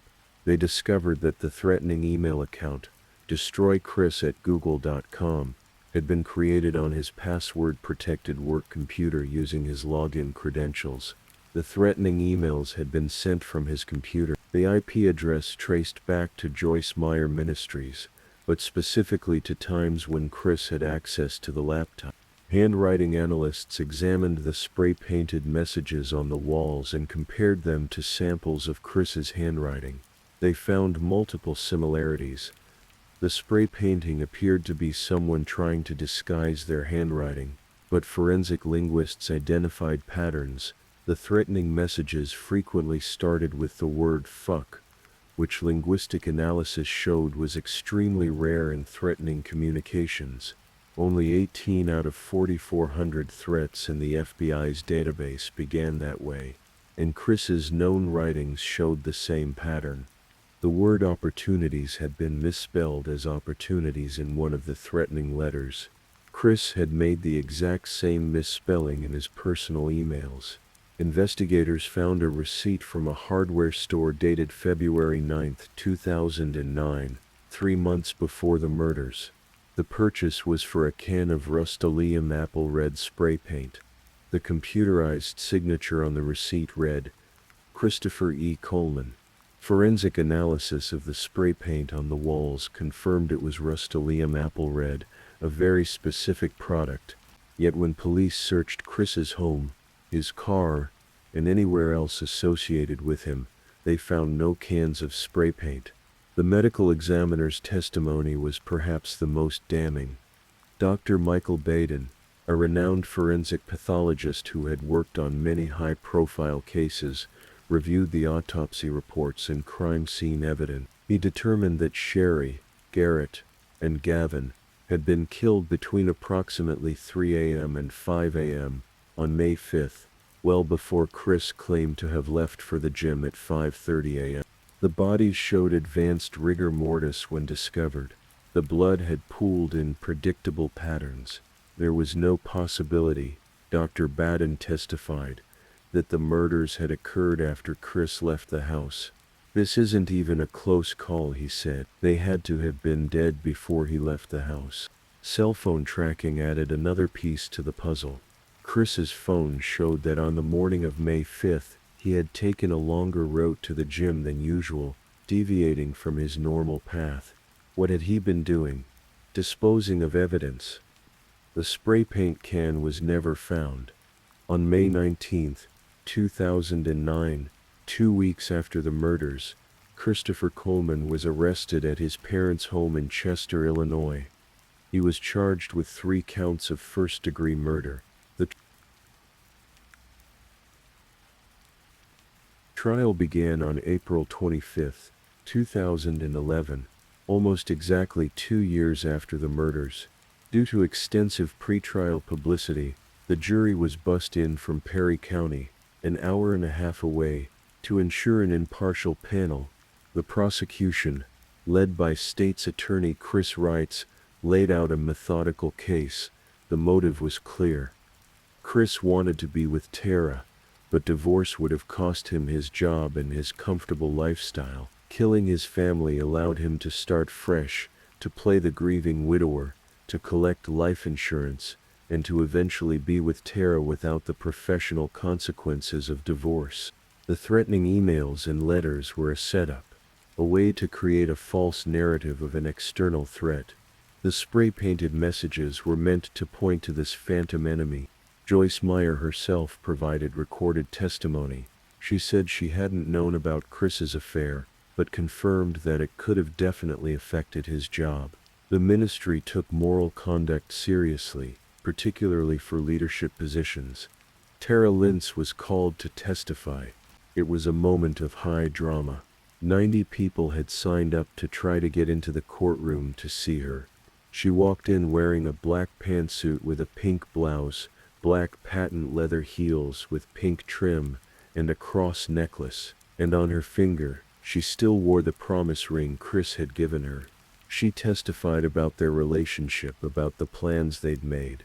She said Chris had told her he would be serving Sherry with divorce papers on May 4th or May 5th. She confirmed that they'd discussed a wedding date of January 2010, picking a time when Joyce Meyer wouldn't be too busy. The defense argued that someone had hacked Chris's computer to send the threatening messages and had broken into the house to commit the murders. They pointed out that no murder weapon was found, no spray paint was recovered from Chris's possession, and no paint residue was found on his body. Chris did not testify in his own defense. The jury deliberated for 15 hours over 2 days. It was tense. 4 jurors initially weren't convinced beyond a reasonable doubt. They worried about making such a momentous decision without absolute certainty. And then, almost by accident, one of the jurors picked up a photograph that had been sitting in the jury room since deliberations began. It was a photo of Chris and Tara together, kissing. The juror flipped it over. On the back was a date, October 21st, 2008. This was 2 months before Tara had testified their affair began. It proved that Chris had lied about when the relationship started, and if he'd lied about that, what else had he lied about? When we found that bit of evidence, everybody was like, okay, we're done. Juror Kim Ferrari later said, I thought we were going to be a hung jury, but then the more that we kept going, the more it made me see we just had to keep after it, and that we would find the information we needed. On May 5, 2011, exactly 2 years after the murders, the jury returned with their verdict. Guilty. Guilty.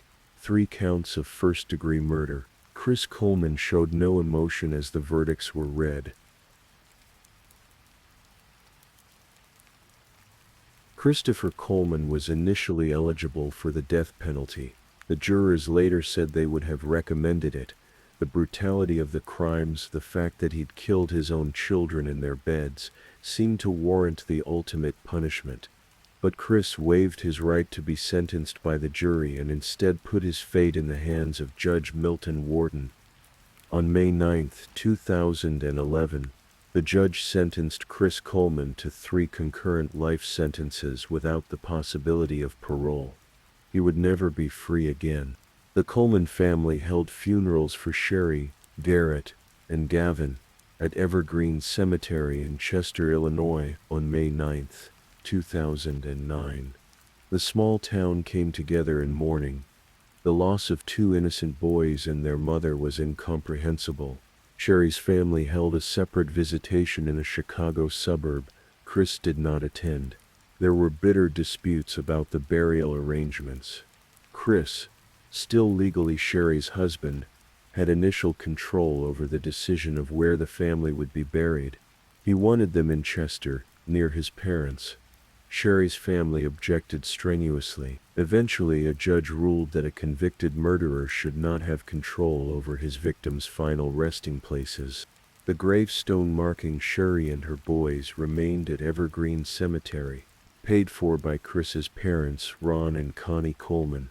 Chris's own future gravesite had been planned right next to theirs, a detail that struck many as grotesque. Chris attempted multiple appeals. In 2014, his conviction was upheld. In an April 2018 interview with Crime Watch Daily, Chris maintained his innocence. He claimed he'd been set up, that he had 2 laptops and the one connected to the threats was one he sometimes left at home, or the office.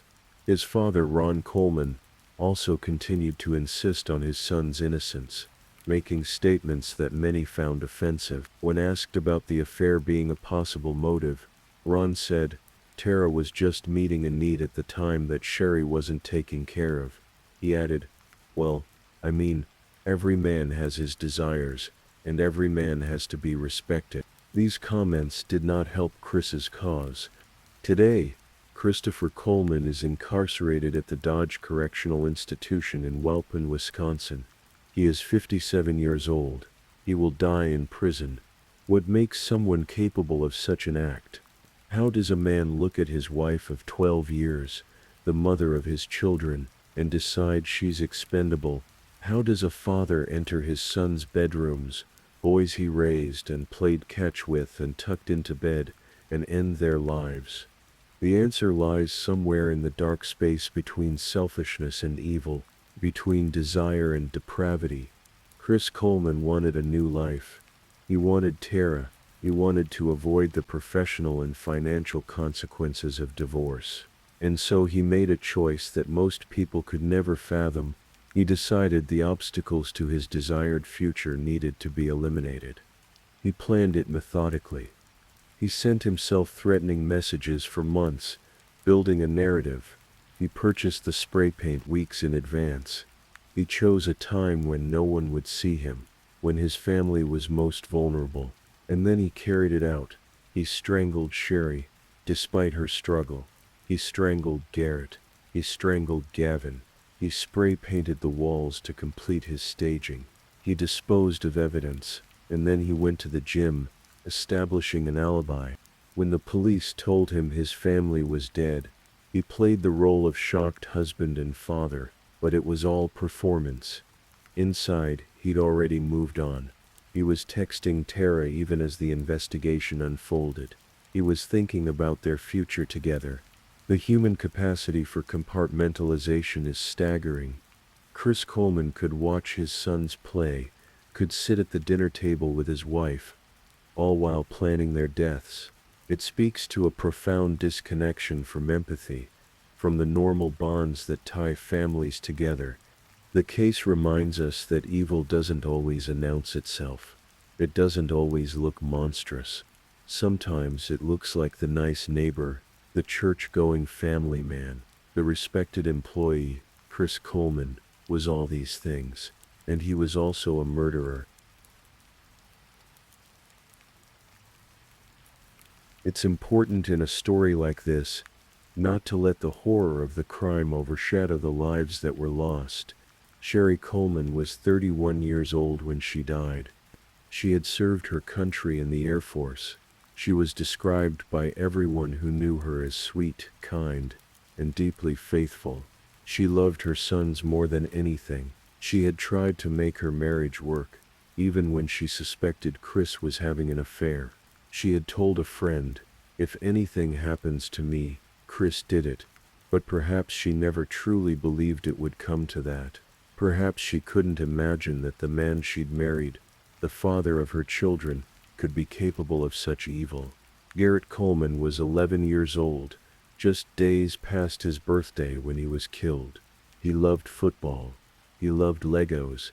He was energetic and popular at school. He had his whole life ahead of him. Years of birthdays and holidays, and friendships, and eventually, perhaps, a family of his own. All of it stolen. Gavin Coleman was 9 years old. He loved baseball. He was thoughtful and kind. The night before he died, he'd wanted to have a sleepover with his friend Brandon. For some reason it didn't happen, and the next morning, Gavin was gone. His friend Brandon made a Lego memorial, a Lego lady and 2 little boys, with a note that said, "Now you're in heaven with your mommy." These 3 lives mattered. They were more than just victims in a true crime story.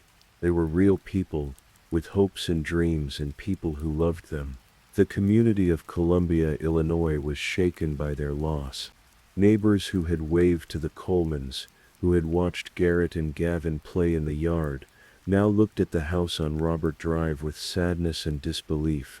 Vanessa Regarix, the neighbor who had become close to Sherry and the boys, set up a memorial in the Colemans' front yard after their deaths. Mother's Day balloons, signed footballs, the Lego memorial from Brandon. It was a gesture of love and grief. And then, according to Vanessa, she watched from her yard as Chris Coleman picked up the entire memorial and threw it in the trash. Even that small kindness was too much for him to bear. And so, our story ends as it began, in a house by a lake in Columbia, Illinois. The house still stands, though the family who lived there is gone forever. The case of the Coleman family murders is a reminder that darkness can exist anywhere, even in the most peaceful suburbs, even in seemingly perfect families. It's a reminder that threats can come from the least expected places, and it's a reminder that justice, though it may move slowly, does eventually arrive. Christopher Coleman sits in a prison cell tonight, as he will every night for the rest of his life. Sherry, Garrett, and Gavin rest together, their struggles over, their pain ended, and in Columbia, Illinois, the lake still reflects the moonlight, the streets are still quiet, and families still live their lives, holding their loved ones a little closer, grateful for each ordinary day. Let this story carry you now into rest. Let the weight of tragedy remind you of the preciousness of peace. Close your eyes. Breathe deeply. Tomorrow you will wake to a new day, a gift that Sherry, Garrett, and Gavin never received. Please, if you haven't drifted off yet, check in with me. Tell me which story has been the most chilling so far, the first, the second, or the third. And if you're enjoying these stories, please like and subscribe. It really helps the channel grow. Now, let's move on to story number 4. Story 4.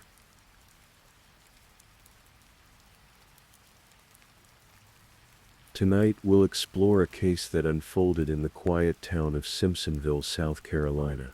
A story about broken promises, hidden darkness, and the pursuit of justice that spanned nearly a decade. This is the case of Catherine Blauvelt, known to everyone who loved her as Cathy.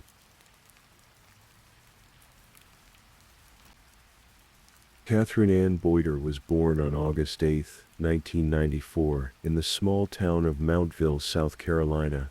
Her mother, Patricia, called her Cathy from the very beginning, and the name stuck. It suited her perfectly. She was the kind of person who brought light into every room she entered. Cathy grew up in a blended family, full of warmth and noise and life. She had 2 biological siblings, Brandon and Brittany. But when her mother remarried Daniel Piver, Cathy welcomed 4 more sisters and another brother with open arms. Family meant everything to her. Her stepfather became someone she truly loved, someone she could count on. Those who knew Cathy described her as a free spirit. She stood just 5 feet 1 inch tall, a tiny woman with an enormous heart. Her mother would say that Cathy was the kind of person who would befriend a cricket. Animals drew to her naturally, and she to them. She dreamed of working with animals one day, of building a life where she could care for creatures who couldn't speak for themselves. After finishing high school, Cathy enrolled at Greenfield Community College in 2015. She was still figuring out her path, taking classes, working temporary jobs. For a while she worked at Firehouse Subs, a sandwich shop in Greenville County. The work was simple, but it paid the bills while she figured out what came next. It was at that sandwich shop where her life would change forever. In 2014, Staff Sergeant John Tufton Blauvelt was 26 years old, and living his dream. He worked as a recruiter for the United States Army at the Armed Forces Center in Greenville County. To the community of Simpsonville, a quiet town of around 20,000 people, John was the public face of the military. He cut an impressive figure in his crisp uniform, decorated with service ribbons. He told stories about his deployments to Iraq, stories that made young people lean in and listen. At local high schools, John set up recruiting booths, talking to teenagers about duty, honor, and service.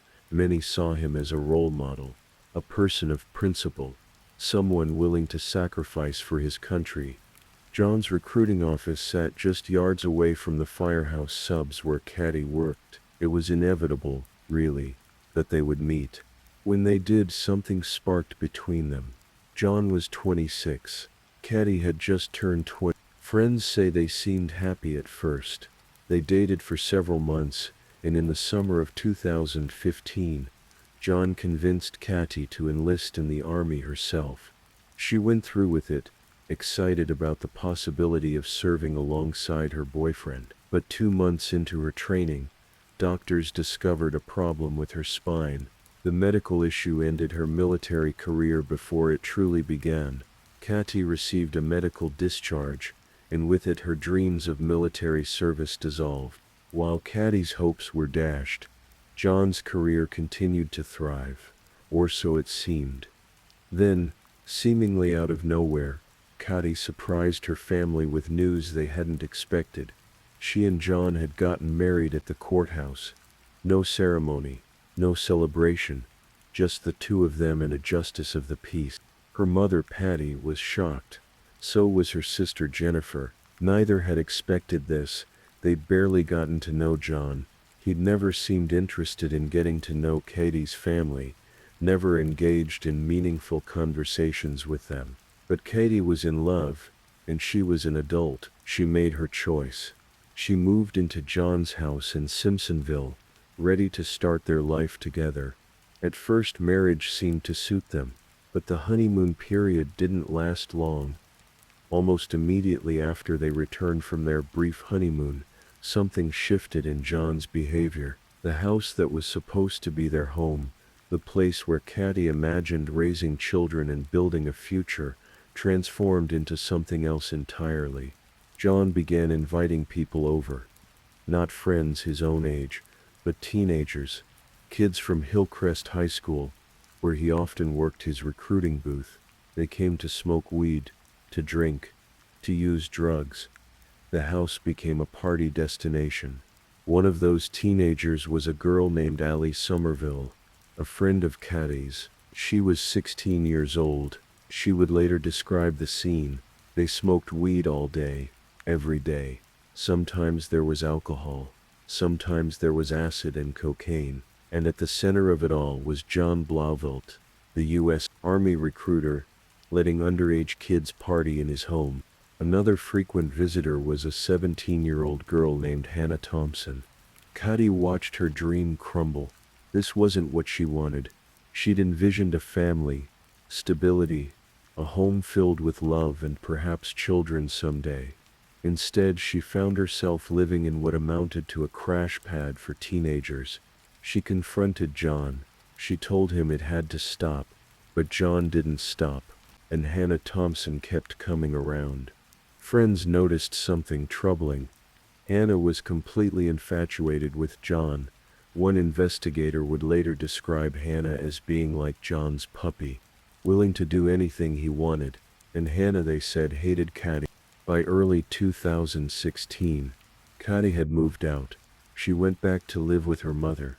The marriage that had begun with such promise had fallen apart in a matter of months. Caddy told her mother she planned to file for divorce. But the situation was about to get much worse. On the night of February 26, 2016, police received a call from Hannah Thompson's father. He was concerned about his daughter who'd been spending time at John Blauvelt's house. Officers went to John's home to investigate. That visit resulted in John being arrested and charged with contributing to the delinquency of a minor. His clean-cut image as an Army recruiter was tarnished. A mugshot replaced his professional military portrait. But that same day, Caddy went to the police with information even more troubling. She told them that a month earlier, in January, John had pulled a gun on her. He'd pointed it at her head and threatened to kill her. Not just her, but her entire family. The Fountain Inn Police Department investigated and charged John with domestic violence. A restraining order was issued. John and Caddy were legally prohibited from seeing each other. The consequences came swiftly. The Department of the Army cut John's pay and suspended him from recruiting duties. The job that defined him, the role he built his entire identity around, was stripped away. He was reassigned to a small back office, while the Army conducted an investigation that could lead to his dismissal. Friends say John was furious. He blamed Caddy for everything. In his mind, she had ruined his life. He told people she'd taken everything from him, and he began talking about revenge. Despite the restraining order, John and Caddy still had occasional contact. There were still belongings at the house they'd shared, practical matters to sort out. Neither could fully walk away yet, and John, it seems, was planning something. Autumn came to South Carolina. The leaves changed colors, and there was a crispness in the air. Caddy had moved forward with her life as best she could. She worked at a pet store in Greenville, finally pursuing her love of animals. She had plans to go back to school. She spent time with friends and family. On Sunday, October 23, 2016, Caddy worked her shift at the pet store. She clocked out at 2:15 in the afternoon.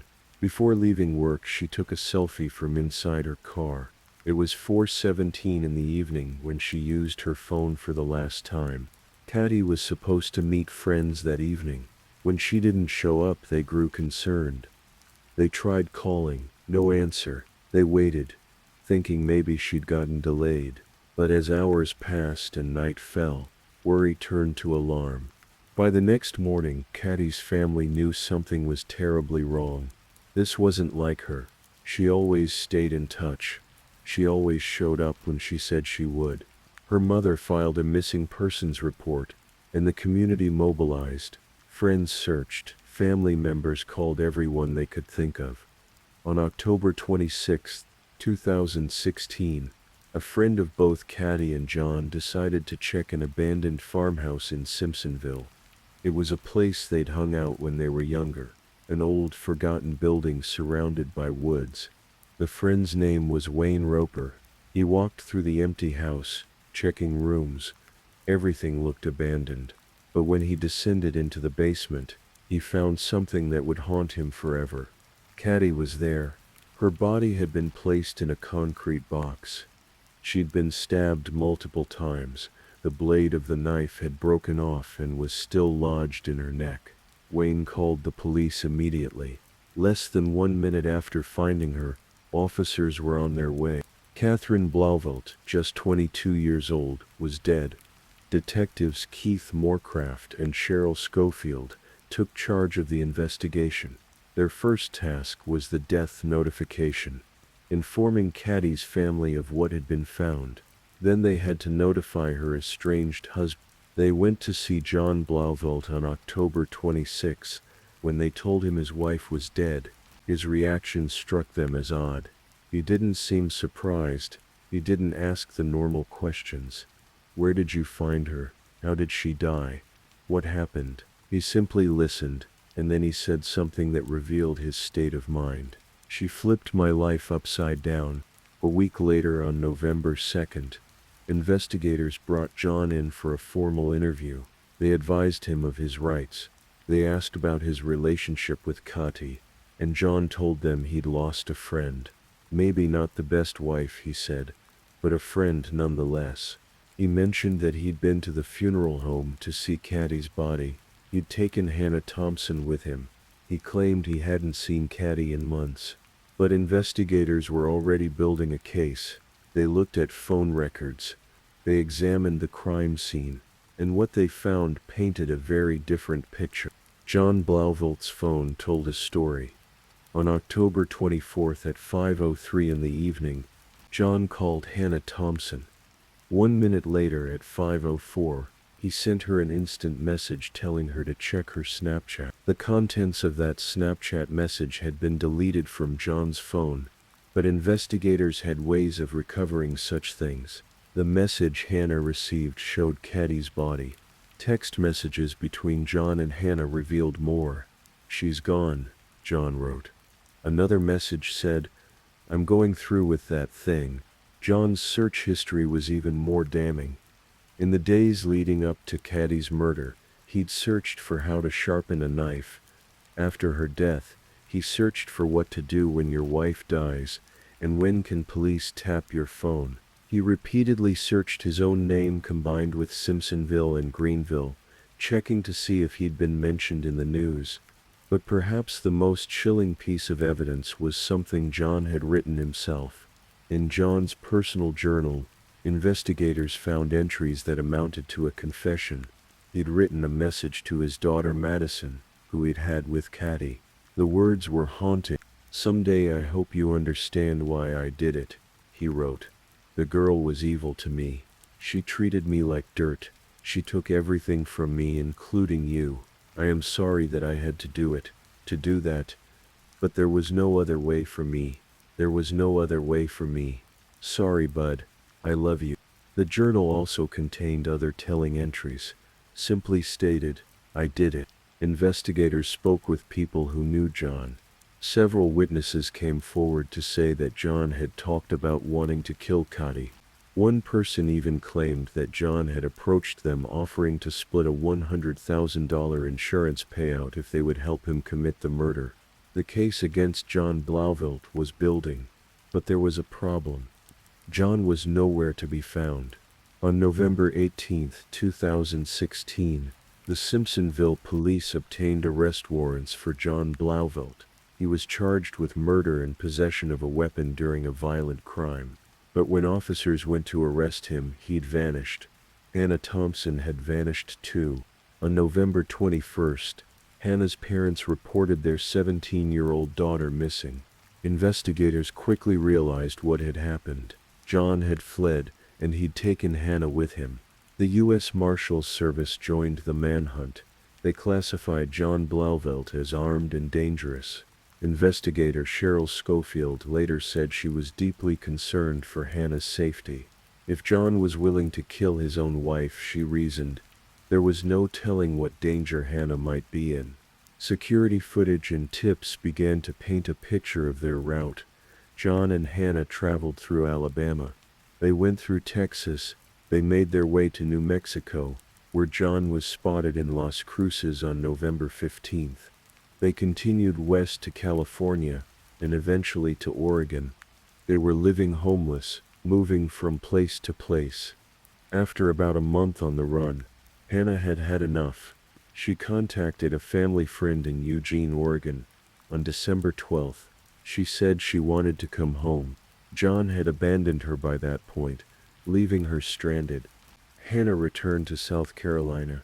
She talked to investigators, but at first she didn't tell them everything she knew. She provided some information about where John might be, but she left out crucial details. Meanwhile, John Blauvelt disappeared into Oregon, determined to stay hidden. The Army classified John as a deserter. His military career, once his greatest pride, was officially over. John Blauvelt didn't return to South Carolina. He didn't turn himself in. Instead, he created a new identity. He began calling himself Ben Klein.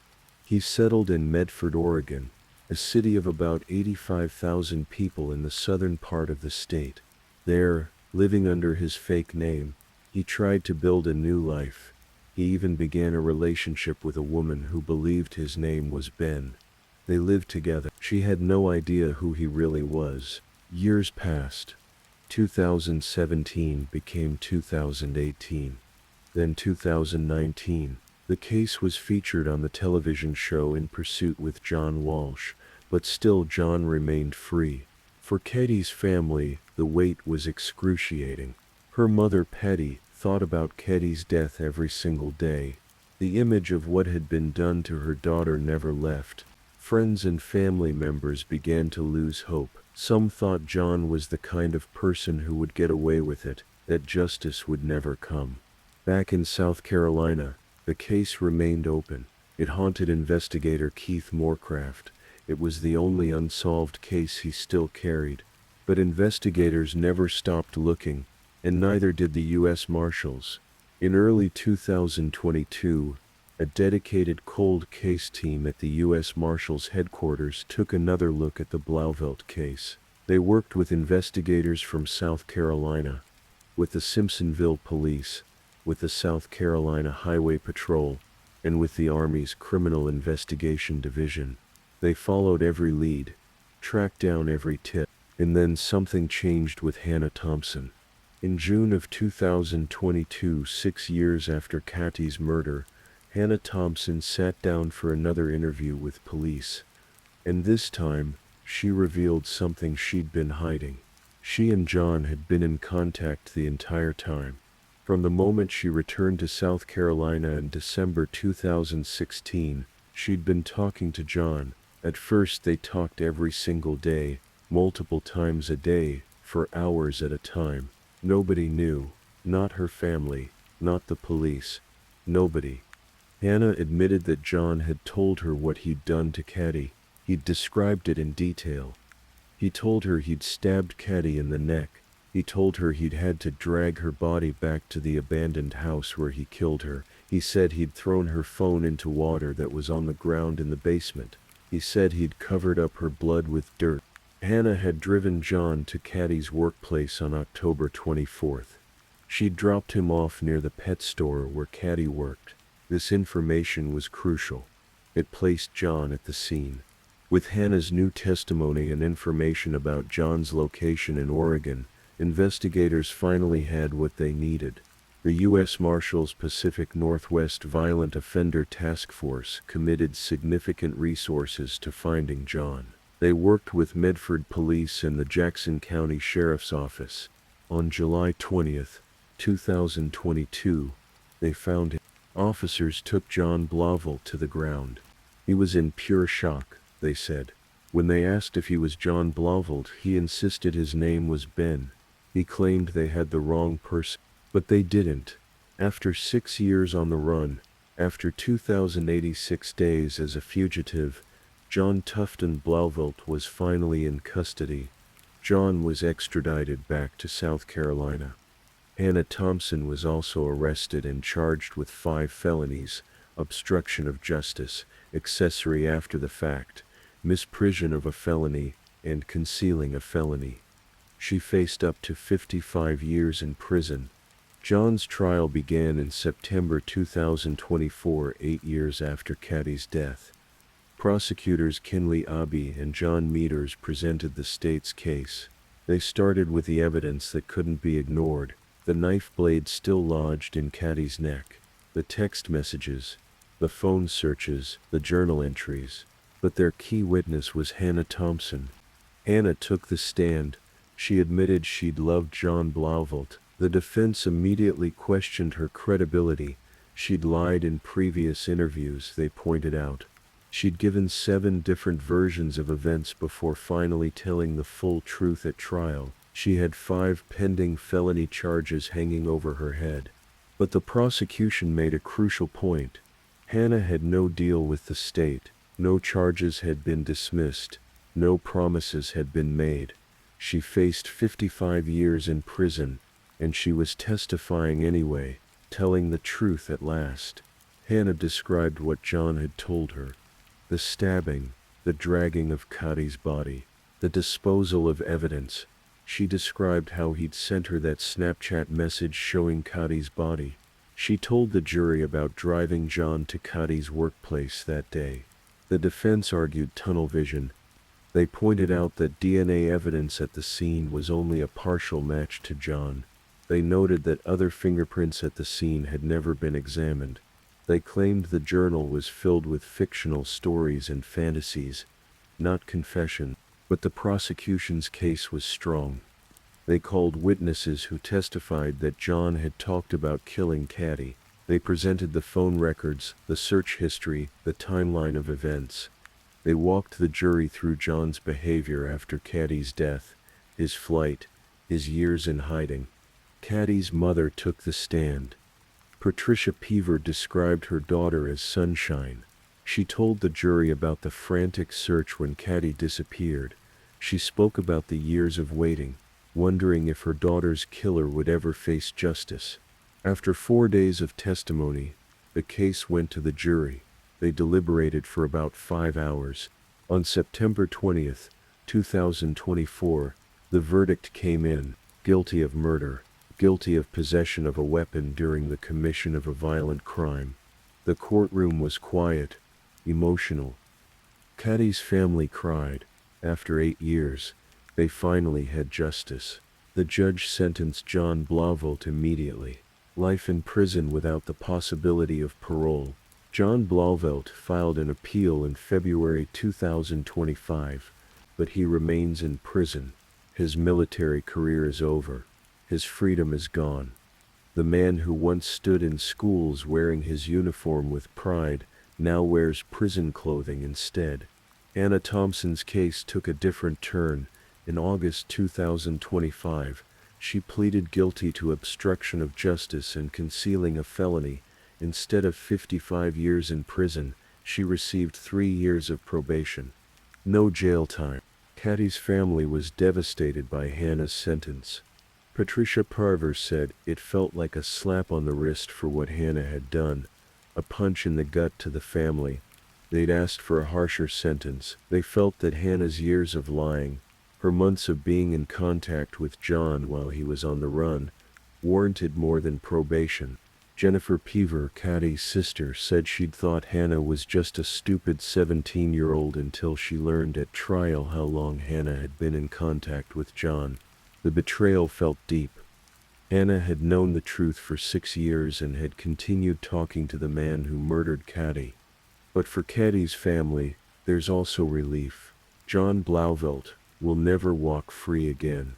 He'll never hurt anyone else. And Caddy's name, her memory, will live on. Those who loved Catty remember her as she was. 5 feet 1 inch of pure sunshine, a free spirit who loved animals and would befriend anyone, even a cricket. A young woman who wanted nothing more than a stable life, a family, a home filled with love. She was 22 years old when she died. She never got to be a mother. She never got to fulfill her dreams of working with animals. She never got to see how her life might have unfolded. But she's not forgotten. Her family makes sure of that. They hold vigils on the anniversary of her death. They speak her name. They remember her laugh, her kindness, her life. In the quiet town of Simpsonville, South Carolina, Catty Blauvildt's story stands as a reminder of the danger that can hide behind a uniform, a reminder that domestic violence can escalate to murder, a reminder that justice, though slow, can still arrive, and a reminder that even in death, Catty's light continues to shine. And that's where we'll leave the story tonight. Catherine Blauvildt, known as Katie to those who loved her, is gone but not forgotten. Her family continues to fight for her memory. They continue to speak her name. As you drift off to sleep, remember that true crime stories are more than mysteries to solve. They're about real people, real lives, real families left behind to grieve. And may Katie rest in peace. If you're still awake and listening, let's move on to our last story.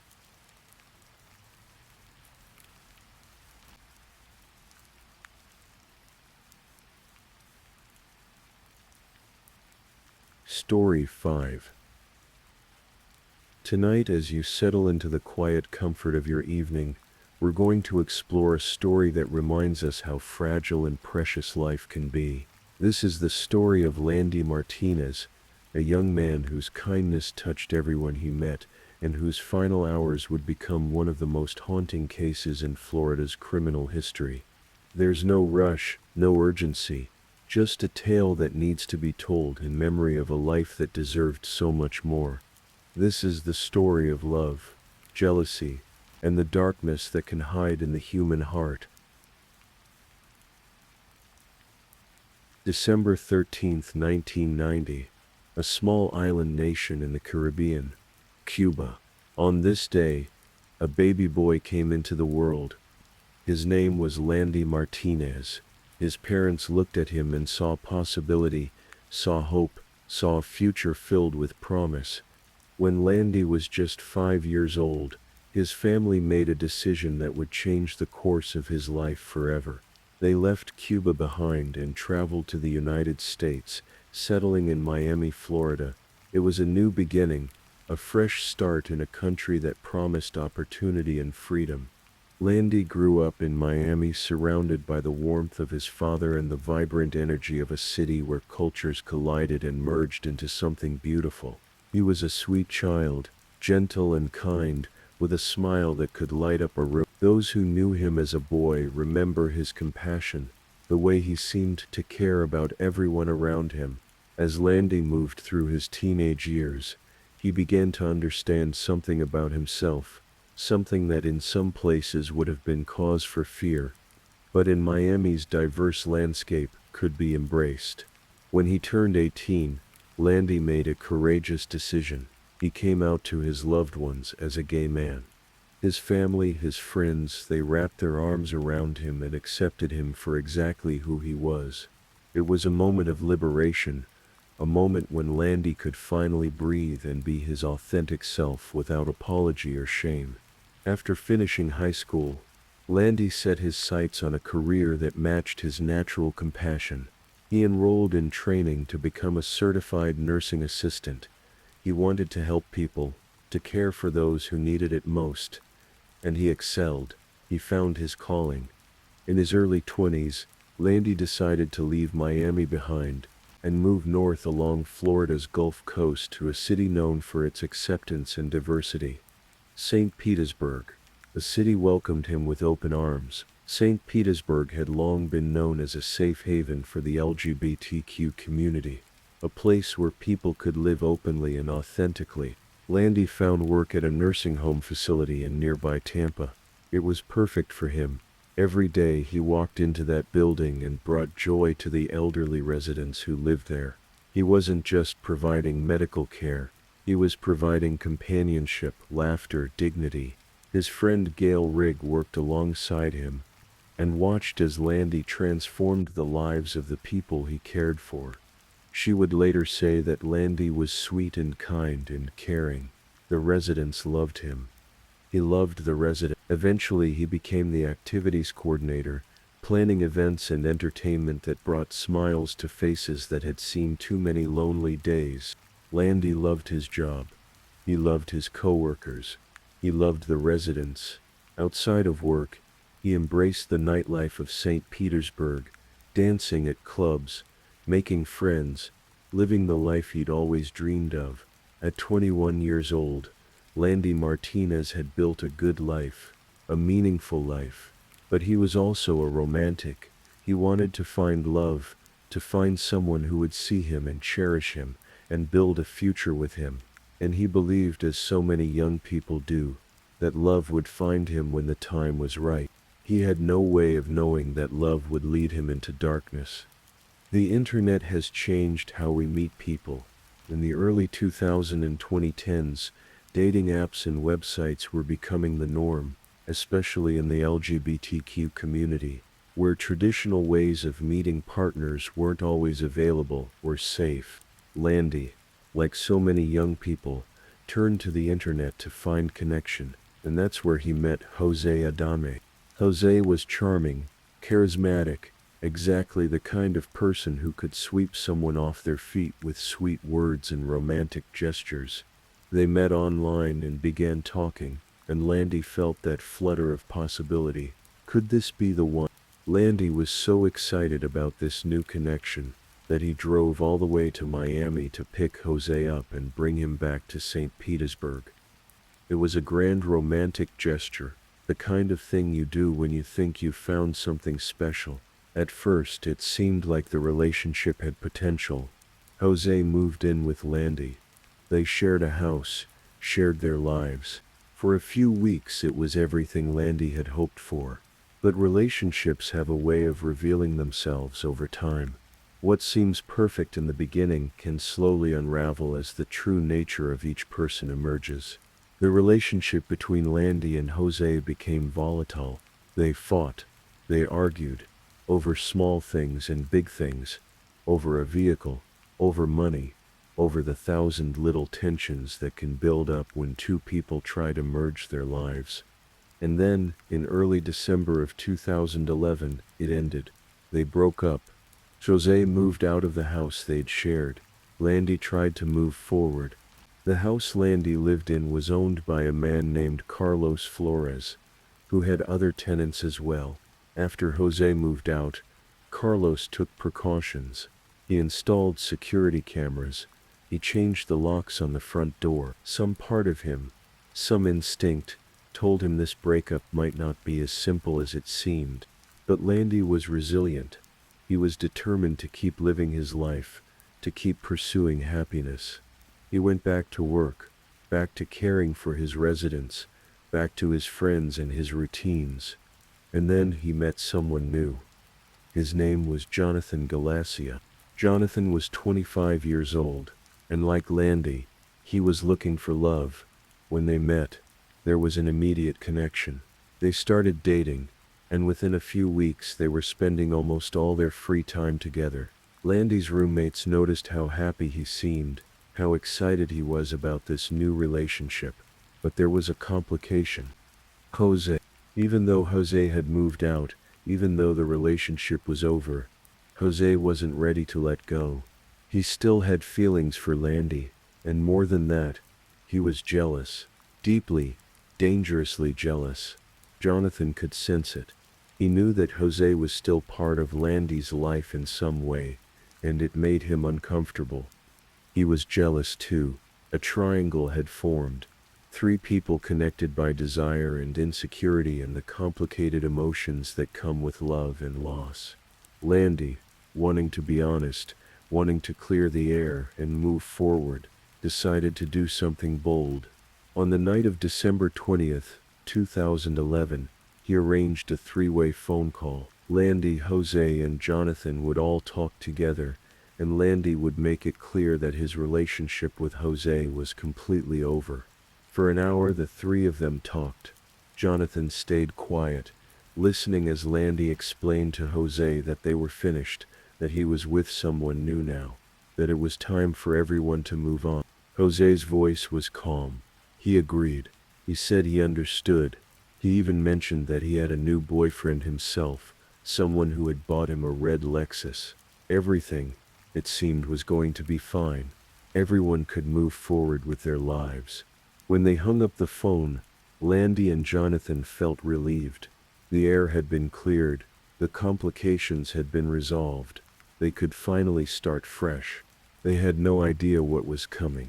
The next morning, Jonathan woke up to text messages from Landy. But the messages were strange, unsettling. They said things like, "I miss Jose. I really love Jose. He's the love of my life. I want to be with Jose. I'm breaking up with you. I want to give him a second chance." Jonathan stared at his phone in confusion. Just hours ago they'd been fine. Landy had made it clear he was committed to their relationship. What had changed? He tried calling Landy. No answer. He called again. Still nothing. Something was wrong. Meanwhile, in St. Petersburg, a very different morning was unfolding. At approximately 8 in the morning on December 21st, 2011, a 911 dispatcher received a call. The voice on the other end was frantic, terrified, screaming, "Help me! Help me! They want to kill me! Hurry up, please! Help me!" The dispatcher tried to stay calm, tried to get information. "What's your address, sir? I need your address." But the caller couldn't answer. He was too panicked, too scared. All he could do was scream for help. "What's your name?" the dispatcher asked. Through the chaos, through the fear, the voice managed to say one word: Landy. Landy Martinez. And then 2 gunshots. Loud and final, and then silence. The line went dead. The dispatcher immediately tried to call back, but the phone didn't ring. It was as if it had been switched off or destroyed. The problem was, the call had come from a cell phone, not a landline. The 911 system couldn't pinpoint an exact address. All they had were the general coordinates from cell tower data, which narrowed the location down to 2 streets in the Lyelman neighborhood of St. Petersburg. Police were dispatched immediately. Officers began going door to door, asking residents if they'd heard anything unusual. Gunshots, screams, anything. About 40 minutes after that first call, another call came into 911. This time, it was a woman. She was worried because she couldn't reach her roommate. His name was Landy Martinez. She'd tried calling him, and he wasn't answering. She'd checked the security cameras for their house online, and there was no feed. The cameras weren't working. She gave the dispatcher her address, and when the police checked it against their data, they realized something crucial. The address matched. This was where the first call had come from. Officers rushed to the scene. What they found was worse than they could have imagined. The security cameras had been cut. Someone had deliberately disabled them. The house had been broken into. Inside it was chaos, ransacked, torn apart. The bathroom was destroyed. The shower door had been ripped off its track and lay broken on the floor. On the counter, officers found Drano liquid drain cleaner, a knife, duct tape. The room looked like a torture chamber, and in the bedroom, they found Landy Martinez. He was lying face down on the floor, surrounded by blood. He'd been shot twice, once in the chest, once in the back of the head. Near his body, officers found 2 shell casings from a .380 caliber semi-automatic handgun. The medical examiner would later determine that Landy had suffered far more than just gunshot wounds. He had knife wounds, burns on his eyes and throat from exposure to Drano. Residue on his wrists and ankles showed he'd been bound with duct tape. Landy Martinez had been tortured before he was killed. Detectives stood in that house and tried to piece together what had happened. There were valuables piled near the door, as if someone had been planning to steal them. But the brutality of the crime, the personal nature of the torture, suggested this wasn't about robbery. This was about rage, about revenge. The fact that someone had known where to find the Drano, which was stored in a kitchen cabinet far from the bathroom, suggested the killer knew the layout of the house. This was someone familiar with the space. As officers processed the scene, one of them found something crucial. Hidden under the mattress in the bedroom was a cell phone. Landy's cell phone. They obtained a search warrant to access it, but that would take time. In the meantime, they began interviewing everyone in Landy's life. Landy's roommates were quickly cleared. They'd been out of town on vacation, with solid alibis. They were devastated by the news.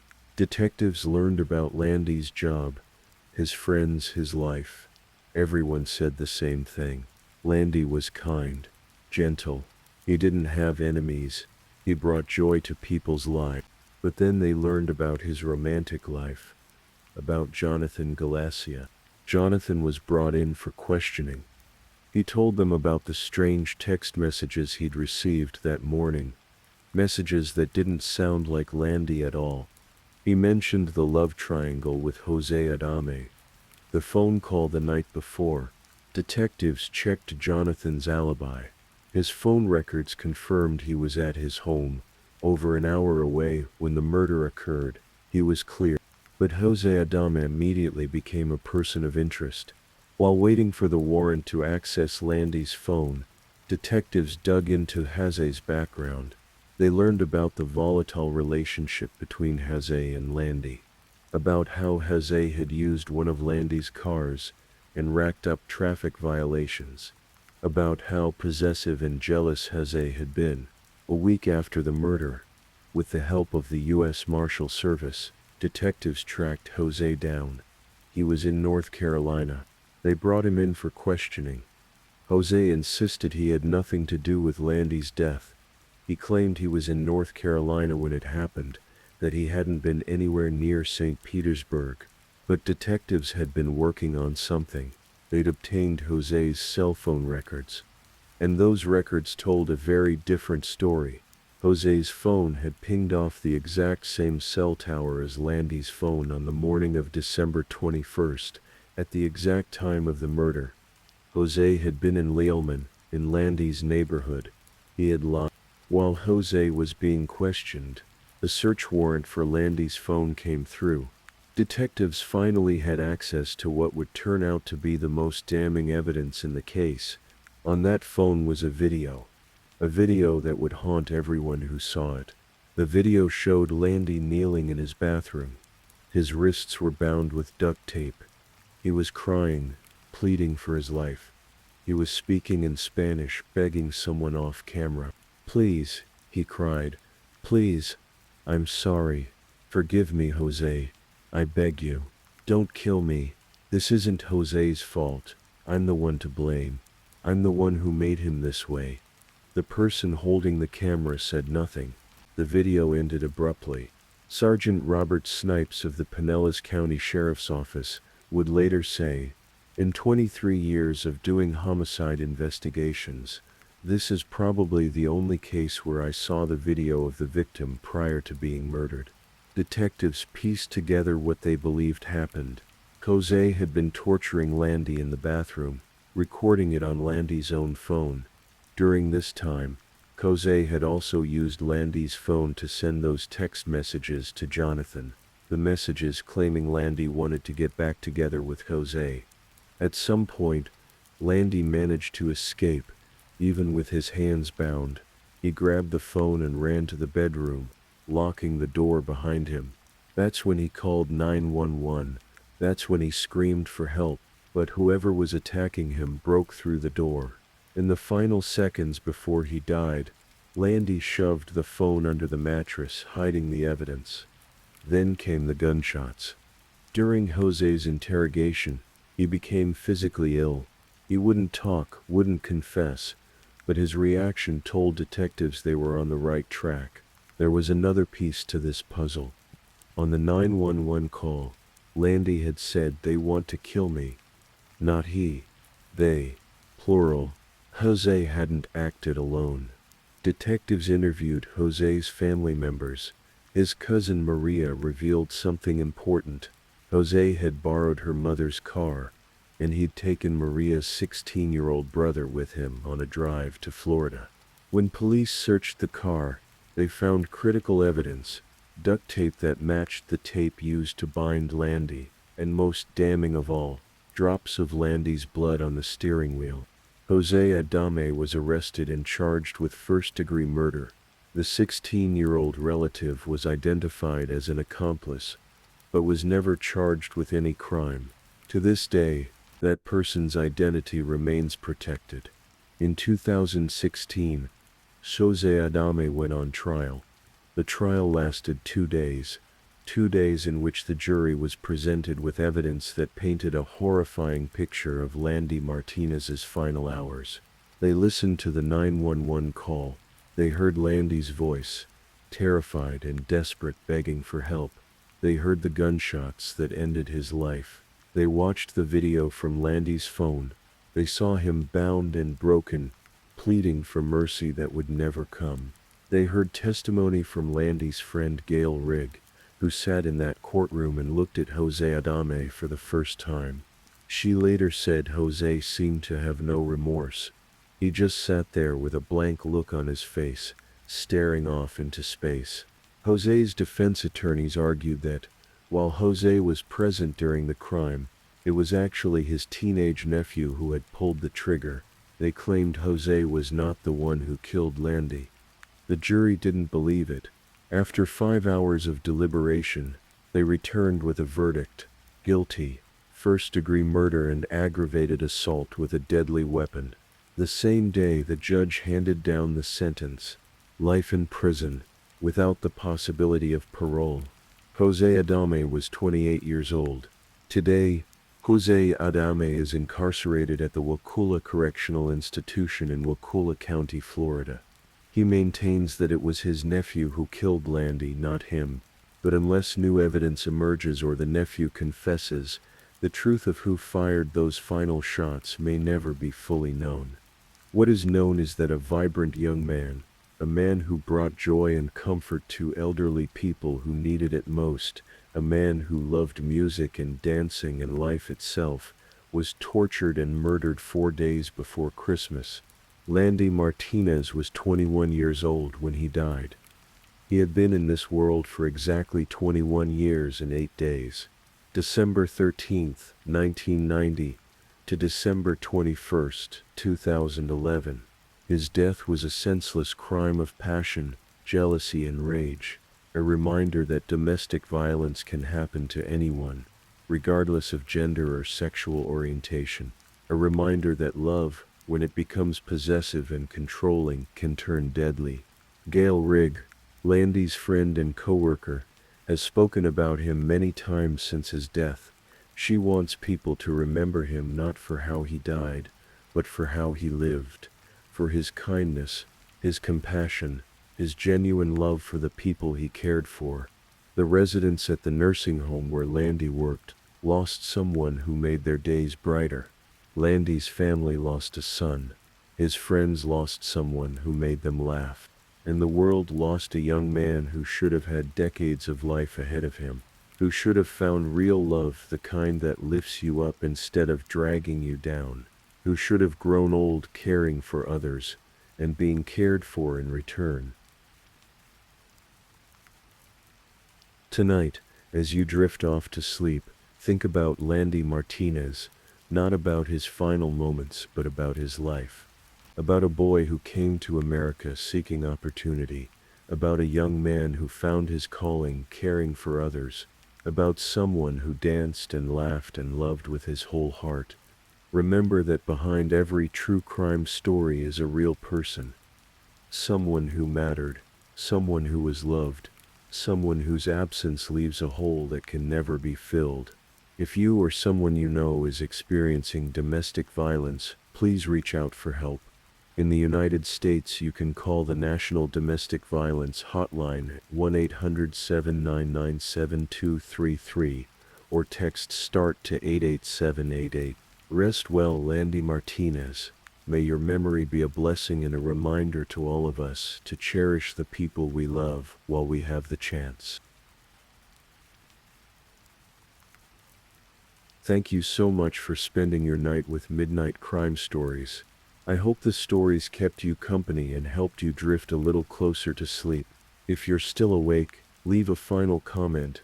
Tell me which story stood out to you the most tonight. Don't forget to like this video and subscribe for more calm, late-night true crime. Sleep well, stay safe, and I'll see you in the next one. Good night.